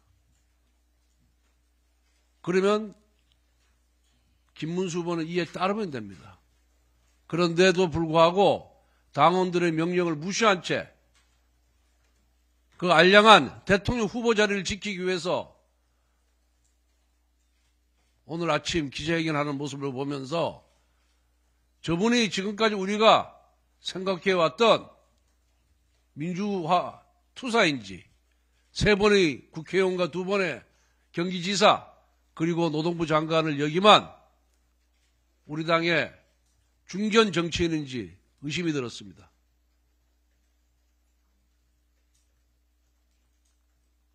정말 한심한 모습이었습니다.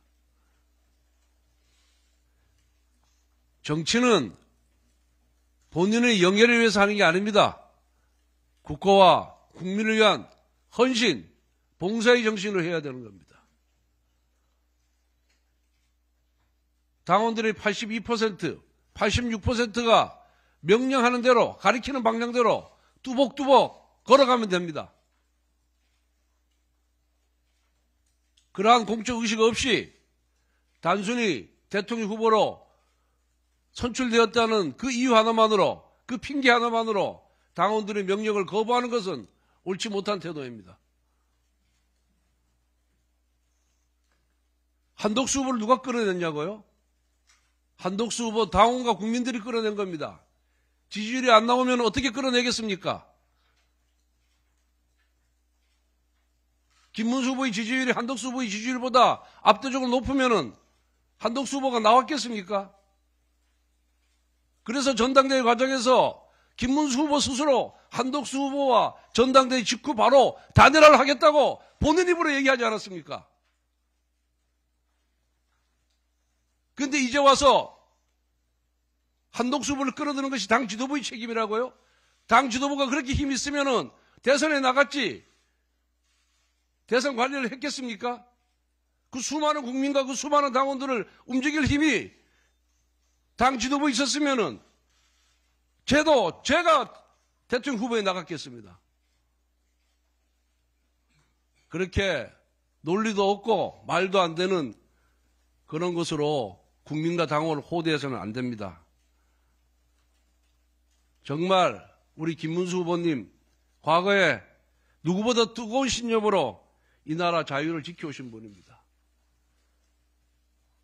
그리고 누구보다도 용기가 강하셨던 분입니다.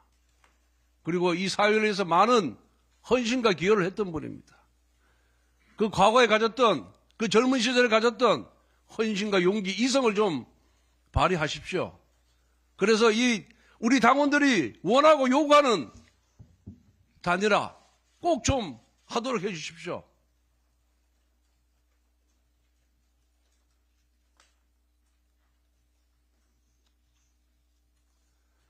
당의 제안이 일방적인 강요가 아닙니다. 본인이 약속한 사항을 지키라고 얘기하는 것이 잘못된 겁니까? 정치인이 국민과 한 약속, 당원과 한 약속을, 김문수 후보가 한 약속을 당이 지키라고 한 것이 잘못입니까? 왜 당원들과 국민들 보내는 절박한 외침에 왜 애써 모른 척 하십니까? 후보님 다시 한번 용기를 내주십시오. 용기 있는 선택을 해주십시오.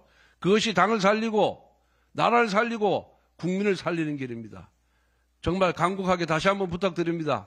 다시 한번 과거의 용기, 신념, 이성을 되찾아서 단일화에 앞장서 주시기 바랍니다. 네, 국민의힘의 비상대책회의 모두 발언 내용 자세히 들어봤습니다. 자, 권영세 비대위원장과 지금 권성동 원내대표가 김문수 후보에 대해서 굉장히 비판의 목소리를 높였습니다. 자, 일단 김 후보가 앞서서 기자회견을 통해서 일주일간의 이제 시간을 버는 그런 이제 제안을 했었는데 여기에 대해서 오늘부터 당 주도의 단일화 과정을 시작을 하겠다. 오늘 토론을 실시하겠다라고 밝혔습니다. 김문수 후보의 제안을 거절한 걸로 볼 수 있겠죠? 거절한 거죠. 거절했고 그리고 권영세 비대위원장이나 권성동 원내대표 얘기를 보면은 저서는 이쯤 되면은 그냥 김문수 후보께서 용기를 가지고 후보 자격을 내려놓으라는 얘기와 같습니다. 네. 사실 우리 당의 당헌 당규에 따른 대통령 후보의 당무 우선권이라는 것은 선거 업무의 효율성을 위해서 당무 전반에 관해서 모든 권한을 우선하에 가진다는 거거든요. 네. 하지만 대통령 후보를 존중하지 않는다는 김문수 후보의 견해가 여실히 드러나는 그러한 아침 비대위 회의였습니다. 네. 일례로 김문수 후보가 한덕수 후보를 끌어냈다. 그리고 대통령 후보의 잘못을 고쳐야 한다. 그리고 알량한 대통령 후보 자격이다. 사실 이거는 바람직하지 않은 그러한 발언들이라고 저는 봅니다. 그리고 김문수 후보가 즉시 한덕수 후보를 만났었더라면 네. 이러한 상황이 오지 않았겠죠. 하지만 그러한 데 대한 책임은 분명히 있습니다. 그리고 그러한 데 대한 비판은 받아야 됩니다. 하지만 단일화를 하겠다고 했지 단일화 룰은 각 후보 측의 대리인이나 후보 측의 견해가 반영돼야 되는 것도 맞습니다. 그렇다면 김문수 후보는 오늘 본인의 단일화 룰을 분명히 제시를 했습니다. 하지만 그 룰을 당 지도부가 안 받아들일 권한은 없어요. 네. 그리고 당 지도부가 본인들의 권한대로 일방적인 룰을 가겠다. 하는 것도 반발을 일으킬 수 있는 거죠. 그러니까 그건 정당 민주주의의 훼손입니다. 그리고 두 지도부가 당원들의 열망을 자꾸 얘기하시는데 네. 그것은 통계라는 숫자는 굉장히 허약한 증거입니다. 왜냐하면 앞서도 말씀드렸지만 82.82%라는 걸 강조하시는데 전체 투표를 봐야 됩니다. 하지만 김문수 후보도 물론 단일화를 염원에 등이 없고 당원들의 60%를 지지를 받았어요. 당시의 투표율은 약 40만의 당원이 투표를 했습니다. 하지만 이번에 투표는 약 24만 정도가 투표하지 않았습니다. 그러니까 모수가 다른 거거든요. 네. 그렇다면 김문수 후보가 40만의 당원이 투표한 데서 본인이 60%의 지지를 받았기 때문에 그 24만 당원이 모두가 다 이번에 투표했다고 가정하더라도 거기에서 17%는 벗어난 겁니다. 단일화가 필요 없다고. 그렇다면 그분들의 당원들의 의견은 존중 안 받아야 됩니까? 그러면은 두 분의 말씀 오늘 좀 과했다. 네. 당의 공식적인 룰을 통해서 선출된 대통령 후보를 차라리 내려오라고 하는 게 맞죠. 그런 얘기로 들리는 거고 그래서 그러한 통계를 가지고 밀어붙이기보다는 단일화 하겠다고 하는 대의가 섰다면 그다음에 이제 룰은 후보들한테 맡겨야 됩니다. 네. 하지만 오늘 모습은 그게 아니라 김문수 후보가 제시한 룰은 이런 지하에 거절한 거고 당 지도부가 내세운 룰만 선이다. 그 룰을 따라야 된다 하는 것은 비판받아 마땅하다고 생각하고요. 그리고 네. 지금 이렇게 한들 양쪽이 공통적인 견해를 내세운 게 이재명 후보의 전선이에요. 그러한 전선이 제대로 형성이 될 수 있겠습니까? 이렇게 감정의 골이 깊이 패여서 그래서 대통령 후보를 존중하는 자세를 좀 가지고 네. 그리고 단일화라는 대의의 결정이 났다면 그 룰에 대해서는 후보들의 대리인이라도 참여한 다음에 네. 마련해야 됩니다. 그리고 한덕수 후보도 본인이 오해를 살 만한 그런 단일화가 안 되면 후보 등록하지 않겠다. 그것은 본인이 내세운 정치의 명분을 저버리는 거거든요. 네. 그렇다면 정정당당하게 정말 정치를 바꾸겠다는 의지를 끝까지 피력을 해야 됩니다. 그래서 이러한 모습이 바람직하지 정말 지금 상태로는 국민의힘이 국민들로부터 지지를 받기가 참 힘들 것 같습니다. 네. 예. 한덕수 후보를 누가 끌어내느냐 여기에 대해서 권성동 원내대표가 김문수 후보의 지지율이 높으면 한덕수 후보가 나왔겠느냐 이렇게 강력하게 목소리를 높였어요. 어떻게 들으셨습니까? 좀 점잖게 싸우면 그래도 뭔가 김문수 후보가 그것을 고지고대로 받아들일 수도 있는데 지금 전혀 점잖은 모습이 아니죠. 거의 뭐 후벼파다시피 하는 그런 용어들을 많이 사용을 했어요. 저는 지도부의 저런 모습을 보면서 한덕수 캠프의 대변인들인가? 저는 이런 생각을 하게 됐거든요. 그러니까 김문수 후보는 자꾸 지도부가 편파적으로 가고 있구나, 경도되어 있구나라고 느낄 수밖에 없을 것 같고 사실상 저 지도부 회의에서도 일방적으로 김문수 후보에 대한 비판, 이제 이거였거든요. 그렇기 때문에 김문수 후보가 저걸 받아들일 가능성은 없다고 보고요. 공교롭게도 김문수 후보가 자신의 입장 표명 그리고 단일화 로드맵을 제시한 이후에 그 직후에 한덕수 캠프에서 얘기를 하는 게 아니라 지도부에서 얘기를 했기 때문에 그 지점은 그렇게 한덕수 후보와 링크가 되어 있다. 이것은 훨씬 더 강화되는 인식이 더 퍼져 있을 것 같고요. 네. 또 제가 볼 때는 이게 먹을 밥상이 차려져 있지 않은데 지금 숟가락을 서로 갖겠다고 하고 있는 거거든요. 국민들이 볼 때는 좀 너무 좀 말도 안 되는 그런 상황일 것 같고 그다음에 일단 선결 조건이 있습니다. 이번 대선이 왜 펼쳐졌습니까? 민주주의 국가를 완전히 형해화시키고 정치적 상대편들을 이 군을 동원해서 완전히 말살시키려고 했던 거잖아요. 그러다 보니까 그것에 대해서 민주국가를 완전히 망치려고 했었던 것에 대한 심판 심리가 그대로 있는 상황인데 어떤 후보도 이 부분에 대해서 명확하게 얘기를 안 했어요. 근데 사실은 이 경선이 치러지기 전에 계엄 정국이 펼쳐지고 탄핵 정국이 있을 때 사실 지금의 지도부가 이 부분을 완화시키는 노력을 했었어야 됐습니다. 네. 국민들께 미안하다고 얘기하고 죄송하다 얘기하고 헌법을 지키겠다. 다시는 이러지 않겠다, 믿어달라 이런 신뢰를 복원하는 과정이 있었어야 됐는데 저 두 지도부가 윤석열 전 대통령 찾아다니고 그다음에 계속해서 계엄이라든가 탄핵이라든가 이런 부분들에 대해서도 옹호하는 듯한 그런 모습들을 계속 보여왔단 말이죠. 네. 그러다 보니까 후보자들에게 그러한 부담이 지금 그대로 전가가 되어 있는 상황인데 그 후보자들이 한동훈 후보였다면 일정 부분 조금 소구력이 있었을 겁니다. 그런데 거꾸로 계엄을 옹호하거나 탄핵을 반대했던 후보자들의 모습까지 이게 오다 보니까 결국엔 국민의힘이 가야 될 룸 자체가 굉장히 좁아들어 있는 상황입니다. 그러다 보니까 여기에서는 그 후보자들 역시도 뭔가 대권을 반드시 이겨야 되겠다 이런 것보다는 그 이후에 당권, 앞으로 공천권을 쥐거나 어떤 당무에 관해서 뭔가 권력을 더 갖기 위한 그러한 이 권력 다툼 정도로밖에 지금 보이질 않는 것이 현실입니다. 예. 네. 자, 날선 발언이 오갔는데 우선 지금까지 나와 있는 계획에 대해서 양측의 입장을 좀 정리를 해보면 김문수 후보는 당이 통보한 유튜브 토론회 일정에 참석하지 않겠다라고 얘기를 했고요. 대신 다음 주 수요일에 방송 토론을 하고 목요일과 금요일에 여론조사를 해서 단일화를 추진하겠다라고 얘기를 했습니다. 하지만 지금 당 지도부는 당이 지금부터 주도해서 이 단일화를 진행하겠다라고 분명하게 얘기를 한 상황입니다. 자, 변호사님, 만약에 김문수 후보가 당무 우선권을 앞세워서 지금 자신이 생각하고 있는 이 일정을 그대로 추진하려 한다면 이게 더 큰 혼란으로 좀 이어질 수밖에 없어 보이는데 법적 다툼 가능성은 없겠습니까? 지금까지 정황에 비춰보면 김문수 후보가 당무 우선권을 꺼내들면서 단일화 요구 중단을 요구했습니다. 네. 그렇다면 이 발언은 근본적으로 법적 쟁송을 염두에 둔 발언이라고 평가할 수밖에 없습니다. 이미 국민의힘 당원이 전당대회 소집 금지 등 가처분 신청을 해둔 상황입니다만 시한의 급박성에 비추어서 재판부가 조만간에 결정할 것으로 보이고 만약 재판부가 기각 결정을 한다면 김문수 후보 스스로가 전당대회 소집 금지 등 가처분에 나설 가능성이 점쳐집니다. 네. 당무 우선권을 두고도 당무 우선권이 혹여 국민의힘의 당헌 당규에 배치되는 것은 아닌가, 배치된다면 당헌 당규에 우선되는 당무 우선권 행사가 가능한지 전반적으로 법원이 심리할 것으로 보이고 한번 기각됐다고 하더라도 김문수 후보 스스로 전당대회 소집 등 금지 가처분을 신청하면서 당 지도부의 공식적인 입장 등 여타 추후 사정을 반영한다면 인용 가능성을 높일 수 있다는 판단을 하고 있는 것으로 보입니다.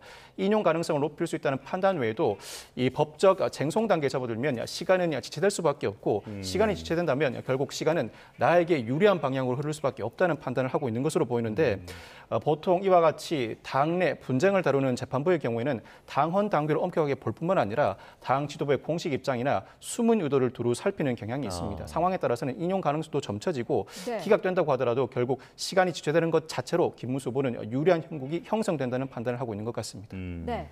자, 국민의힘의 지금 단일화 상황은 계속해서 갈등 국면에 더욱더 깊어지고 있는 상황입니다.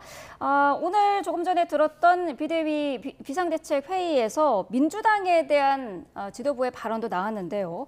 어제 그 민주당 이재명 대선 후보의 선거법 파기환송심 그리고 대장동 사건 재판이 대선 뒤로 미뤄지지 않았습니까? 여기에 대해서도 지금 계속해서 얘기가 나오고 있는데 일단 어떤 내용이 핵심인지 전해주시죠. 일단 공직선거법 위반 사건과 대장동 사건이 모두 대선 이후로 길 변경된 상황입니다. 특히 네. 공직선거법 위반 사건의 경우에는 대법원의 파기환송심 판결 이후에 파기환송을 맡고 있는 서울고등법원이 비교적 일찍 소환장을 송달하는 시도를 하는 등 재판을 상당히 신속하게 진행하려는 태도를 보였습니다. 그렇지만 네. 어제 이재명 후보 측이 길 변경 신청서를 제출했고 길 변경 신청서를 접수하고 얼마 있지 않아서 그 공판기일을 대선 이후 로 연기했습니다. 아마 대법원의 파기환송 판결 이후 주말 연휴를 거쳐서 법원 내부에서도 여러모로 비판의 목소리가 크게 일었고 특히 비판의 핵심이 그 결론을 바꿀 수는 있다. 그렇지만 지나치게 이례적으로 신속하게 재판이 진행됨으로써 심리가 온전하게 진행된 것인가라는 근본적인 의문이 제기되고 있는 상황입니다. 네. 이에 따라서 서울고등법원 입장에서는 신속하게 재판을 진행해서 어떤 결론을 낸다고 하더라도 여러 공방이 일어날 수밖에 없다. 여러 논란이 일어날 수밖에 없는 상황이라면 원칙으로 돌아가야 하겠다. 그 원칙으로 돌아간다는 것은 관련 규정상 언제까지 파기환송심을 진행해야 한다는 규정은 존재하지 않습니다만 네. 통상 여타 사건과 진행 속도를 맞출 필요가 있다고 판단한 것 같습니다. 여타 사건의 경우에는 파기환송심의 경우 보통 한 달 이후에 첫 길이 지정되는데 그 정도 속도는 맞추어 주어야 하고 그 정도의 명분과 어느 정도의 고민이 있던 차에 이재명 후보 측이 기일 변경 신청서를 접수하자 곧바로 기일 변경을 단행한 것으로 보입니다. 네, 기일은 연기는 됐는데 민주당은 14일로 예정돼 있는 조희대 대법원장 청문회는 예정대로 한다는 거죠? 네, 할 수밖에 없죠. 네. 권투 경기를 시작하려고 몸을 풀고 있는 상황에서 갑자기 누군가 난입을 한 겁니다. 난입을 해가지고 후보자의 손과 발을 묶고 눈까지 가렸던 상황이에요. 그러니까 그러면 도대체 그 사람이 당연히 이제 시위를 받고 항의를 받고 내려갔다 하더라도 저는 이 부분에 대해서 왜 이런 문제가 일어났는지 이것에 대해서는 당연히 살필 수밖에 없고요. 이것은 국민들의 권익과 관련된 문제입니다. 그리고 헌법 116조에서도 후보자들의 선거운동이 균등한 기회 보장 이런 것들을 다 하고 있습니다. 그런데 그 부분을 법을 다루시는 법관들이 이렇게 한다는 것은 뭔가 뒤에 그 의도가 있는 거 아니냐. 당연히 그 의심을 해볼 수밖에 없는 상황이고요. 네. 그리고 이 적법 절차를 위반해가지고 아주 속전속결로 했지 않습니까? 보통 통상적으로 우편으로 이 기일이나 이런 것들을 보내는데 이건 사람까지 동원해가지고 이렇게 한다는 거 아니겠습니까? 그러면 이것에는 특별히 의도가 있어 보인다. 아니 전세 사기 사건 수만 명이 정말 당해가지고 수천만 원씩 뜯기고 몇 억씩 뜯기고 사람들 자살하고 이런 상황인데 법원이 이렇게까지 민생에 대해서 열심히 한 적이 있었나요? 인편으로 보내가지고 전세 사기범들 잡기 위해 노력을 한 적이 있었나요? 그러니까 이런 부분들에 대해서 너무나 이중적인 잣대로 뭔가 의도적으로 이 후보자를 망치기 위해서 나선 것이 아니냐라고 하는 측면에서는 분명히 다시는 이런 일이 벌어지지 않아야 되는 측면들도 있지만 이것에 대해서는 분명하게 저는 내부적인 어떤 내용들을 좀 파악을 해야 된다 봅니다. 네, 자 민주당 선대위 회의가 열리고 있는데요. 현장 연결해서 들어보겠습니다. 선대위 총괄 선대본부장 윤호중입니다. 오늘은 어버이날입니다. 하늘과 같이 높고 바다와 같이 넓은 어버이 은혜에 감사드립니다. 어버이날을 맞아 오늘 이재명 후보도 어르신 돌봄 공약을 발표했습니다. 자식 키우랴 일하랴 바쁘게만 살아온 부모님들께 안정적인 노후를 보장하고 활기찬 일상을 돌려드리겠습니다. 삶의 고단함은 풀을 털고 어깨도 허리도 쫙 펴고 사실 수 있는 나라를 만들겠습니다. 이재명 후보는 어제까지 이어진 2차 골목골목 경청 투어도 성공적으로 마무리했습니다. 어린이, 청년, 어르신 공약 발표를 통해 어느 세대도 소외되지 않고 골고루 행복한 대한민국을 만들겠다는 비전을 제시했습니다. 내일부터는 3차 골목골목 경청 투어가 시작됩니다. 영남 신라벨트편으로 명명한 이번 투어에서 후보는 경상도 일대를 돌며 지역경제 현장을 살피고 다양한 의견을 청취할 계획입니다. 이재명 후보는 앞으로도 이렇게 세대와 지역을 아우르는 통합의 발걸음을 뚜벅뚜벅 걸어갈 것입니다. 이념을 뛰어넘는 실용주의 행보도 계속됩니다. 잠시 후 10시 30분 경제 5단체장 간담회를 시작으로 오늘은 그동안 갈고 닦은 경제, 민생 비전을 여과 없이 선보일 예정입니다. 윤석열과 국민의힘이 파탄낸 경제를 이재명 후보의 먹사니즘으로 수습하고 잘사니즘으로 한 단계 더 도약시키겠습니다. 어제 서울고등법원이 이재명 후보의 파기환송심을 대선 이후로 연기했고 대장동 관련 재판도 공판 기일이 변경됐습니다. 만시지탄이지만 후보들의 공평한 선거운동을 보장하는 사필 규정의 결정이 내려져 다행입니다. 그러나 이것만으로 사법부의 대선 개입 의혹이 완벽히 해소된 것은 아닙니다.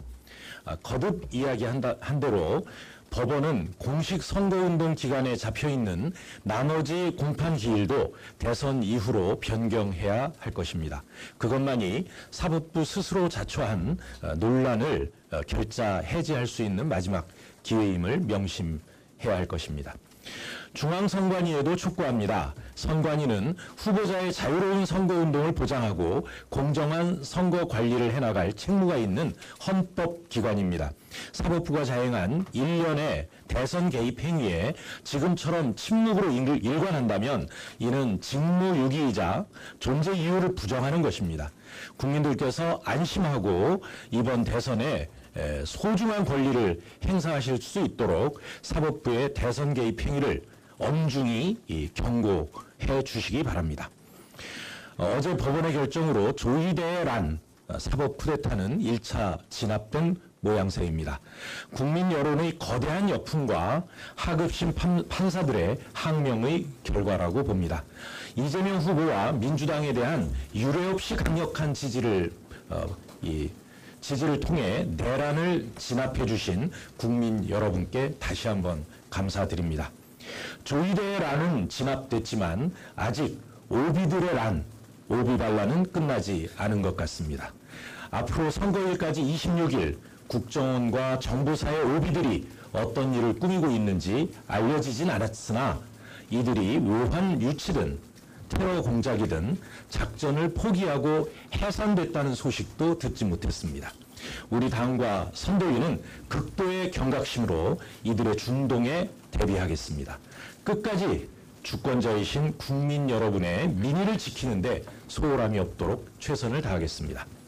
5.1 사법 쿠데타에 대해서도 그 책임을 계속 따져 묻고 국민 주권 행사를 침탈하려는 어떠한 시도에도 단호히 대응해 나가겠습니다.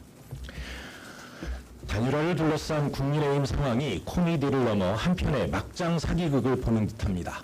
내란 속의 윤석열은 한사코 싸고 돌더니 당원이 뽑은 대선 후보는 못 쫓아내 안달입니다. 초등학교 반장 선거도 이렇지 않을 것입니다. 국민의힘은 헛심 쓰지 마시기 바랍니다. 아무리 열심히 포장해도 한덕수 후보가 윤석열 아바타라는 사실은 하늘이 알고 땅이 압니다. 야바이 수준의 알량한 눈속임으로 내란 기득권을 연장해보겠다는 시도는 반드시 실패할 것입니다.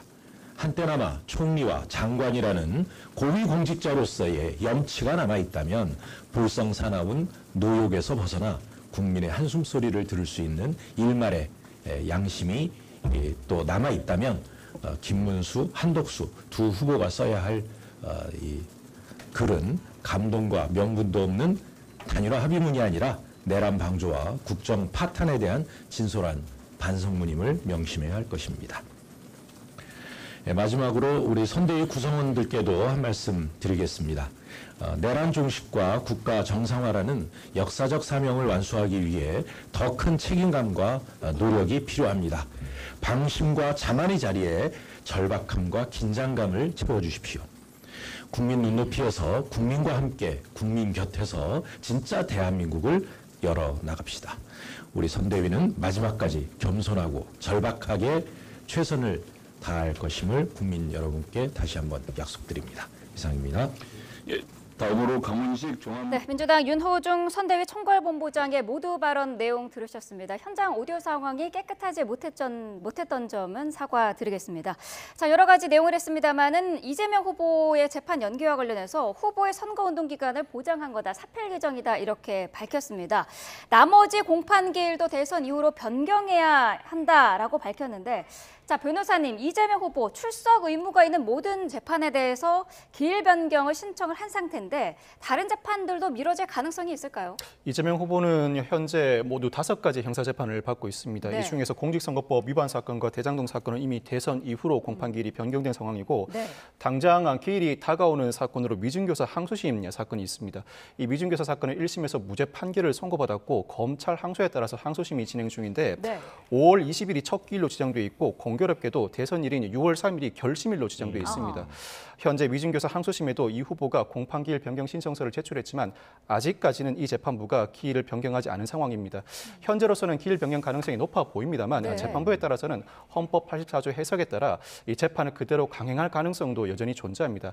만약 재판을 그대로 강행한다면 그 상급 시민 대법원이 헌법 84조 해석을 두고 최종적인 판결을 내릴 것으로 보이고, 상황에 따라서 이 후보가 대통령에 당선된다면 대통령의 권한이 침해된다는 이유로 법원을 상대로 헌법재판소에 권한쟁의 심판을 청구할 가능성도 배제하지 못합니다. 이때는 네. 헌법재판소가 헌법 84조의 최종적인 해석을 담당하게 됩니다. 이 사건은 전반적으로 이재명 후보가 대통령에 당선된다고 하더라도 재판이 그대로 진행될 수 있을지가 주요한 쟁점인데, 나아가서 만약 당선인의 피선거권을 상실시키는 판결이 선고된 경우에 이 이재명 대통령 후보의 대통령 당선을 전제로 대통령직을 사퇴해야 할 것인가는 또 다른 문제로 남아 있습니다. 당선인이 피선거권을 상실한 경우에 임기 개시 전이라면 문제는 말끔하게 해결됩니다. 공직선거법은 임기 개시 전에 당선인이 피선거권을 상실한 경우에는 당선 무효라고 규정하고 있습니다. 그렇지만 임기 개시 후에는 상황이 복잡해지는데, 국회법에 따라서 국회의원은 당선인이 피선거권이 상실된 경우 임기 개시 후라도 당연 퇴직한다고 규정하고 있는 반면 대통령의 경우에는 어떠한 규정도 존재하지 않습니다. 헌법에 따라서 오로지 탄핵 소추로 인한 의결의 경우에만 대통령직에서 파면되는 것으로 보이는데, 이와 같은 최종적인 판단도 대법원 대법원이나 헌법재판소가 조율해 주어야 할 것으로 보입니다. 즉 이 사건 쟁점은 대통령이 당선된 이후에도 재판을 그대로 진행할 수 있는가, 나아가서 재판이 그대로 진행돼 피상호권이 상실되는 형을 선고받더라도 네. 대통령직에서 당연 퇴직할 것인가, 두 가지 쟁점으로 나눠볼 수 있습니다. 예. 자, 윤호중 본부장의 그 발언을 또 보면 지금 민주당이 그 이제 사법부를 향한 그 압박의 수위는 결코 낮출 생각이 없어 보입니다. 그러니까 이제 썼던 용어를 보면 조희대의 난이다, 그리고 사법 쿠데타가 1차 진압됐다, 이런 강한 표현까지 썼는데, 자, 위원장님께서 보시기에는 민주당의 이런 사법부에 대한 압박 어떻게 읽고 계십니까? 사실 뭐가 사법 쿠데타죠? 저는 되묻고 싶어요. 이쯤 되면은 민주당이 대통령 선거를 왜 합니까? 그리고 사법부가 왜 필요합니까? 지금 우리나라는 상권 분립에 의해서 법치국가로서 헌법이 최정점에 있습니다. 하지만 민주당은 지금 어떻게 하고 있습니까? 국회의원에 대한 견제가 없다는 이유로 국회의원에 대해서는 탄핵 소추를 할 수도 없고, 국회의원에 대해서는 국민 소환제도 없어요. 막대한 입법권에 휘두르고 있지 않습니까? 그게 대표적인 게 대통령이 되고 나서는 모든 형사재판을 중단한다는 그런 일방적인 법 개정, 그리고 공직선거법의 허위사실과 관련돼서 행위라는, 이번에 대법원에서 유죄라고 취지의 판결을 내린 그 단어 삭제, 이게 법 앞에 만인이 평등하다는 게 아니라 법 위에 한 사람이 존재하는 그런 위민설법을 하지 않습니까? 이쯤 되면은 행정부가 왜 필요하고 사법부가 왜 필요하죠? 막대한 권한을 가지고 국회가 모든 것을 판결하면 되는 거죠. 그래서 사실 맞지가 않다, 그렇게 네. 말할 자격이 없다. 그리고 법 안에 테두리에서 민주당은 충분히 공판 기일 변경이라는 요청을 했지 않습니까? 그래서 그 요청이 받아들여졌지 않습니까? 그러면은 감히 어느 일반인이 본인의 재판을 공판 기일 변경과 같은 그러한 행위를 할 수 있었겠습니까? 그러니까 본인은 법안의 테두리에서 했다면, 그러한 판결이 나타났다면 사법부를 존중하면 됩니다. 하지만 그걸 넘어서서 대법원의 판결이 본인들의 입맛에 맞지 않다고 해서 대법원을 공격하고 조희대의 난이다, 사법 쿠데타다, 바람직하지 않죠. 아무리 대법원이 상황에 따라서 조속한 심리, 그걸 했다는 그러한 정황은 있지만, 사실은 법원은 판단을 법에 맞게 판단했다는 게 정론이에요. 그렇다면 존중을 받아야죠. 저희가 이재명 후보가 2심에서 무죄 받았을 때 저희가 비난을 했지만 법원의 판단을 존중 안 하지 않았습니다. 그리고 윤석열 전 대통령이 헌법재판소에 8대0 파면을 받았을 때 존중 안 하지 않았습니다. 이러한 부분들을 민주당도 좀 명심을 해서 상권 분립의 취지에 맞게 존중할 건 존중하고 법의 테두리에서 본인들의 행위를 하면 됩니다. 그런데 이걸 넘어서서 입법부가 모든 것의 선인양, 모든 것을 다 한다. 대선 치를 이유가 없죠. 대통령에 당선이 되면 재판을 정지하도록 하는 형사소송법 개정안, 어제 민주당이 의결을 했습니다. 법무부가 공식적으로 반대 입장을 냈더라고요. 대통령직이 범죄 도피처로 전락할 수 있다라는 입장이거든요. 법무부의 반대 근거는 크게 두 가지로 정리할 수 있습니다. 기본적으로 개별사건 법률이라는 지적입니다. 개별사건 법률은 특정인이나 특정 사건을 염두에 두는 법률을 일컫는데, 기본적으로 평등의 원칙에 위배돼 위헌 소지가 다분하긴 합니다. 그렇지만 합리적 근거나 공익상 이유가 있을 때는 정당화될 수 있습니다. 두 번째 근거는 대선 전에 피선거권이 상실된 자와 대선 후에 판결 확정받은 자 사이에 평등의 원칙에 위반된다는 주장도 하고 있습니다. 사실 법무부의 비판적인 의견과 별개로 헌법 84조 논란과 관련해서는 단어 해석상으로는 기소만 정지하는 것으로 보입니다만, 이 규정의 취지에 비춰보면 재판도 정지해야 한다는 판단도 충분히 가능합니다. 헌법재판소나 대법원이 정리해 줄 것으로 보이는데, 네. 앞서서 관련된 헌법 규정을 명확히 한다는 취지로 법률을 위반하는 것 자체가 위헌 시비에 휩싸일 가능성은 농후한 것은 사실입니다. 네. 자, 이창근 국민의힘 하남의 당협위원장, 이동학 더불어민주당 전 최고위원, 그리고 박성배 변호사와 함께했습니다. 고맙습니다.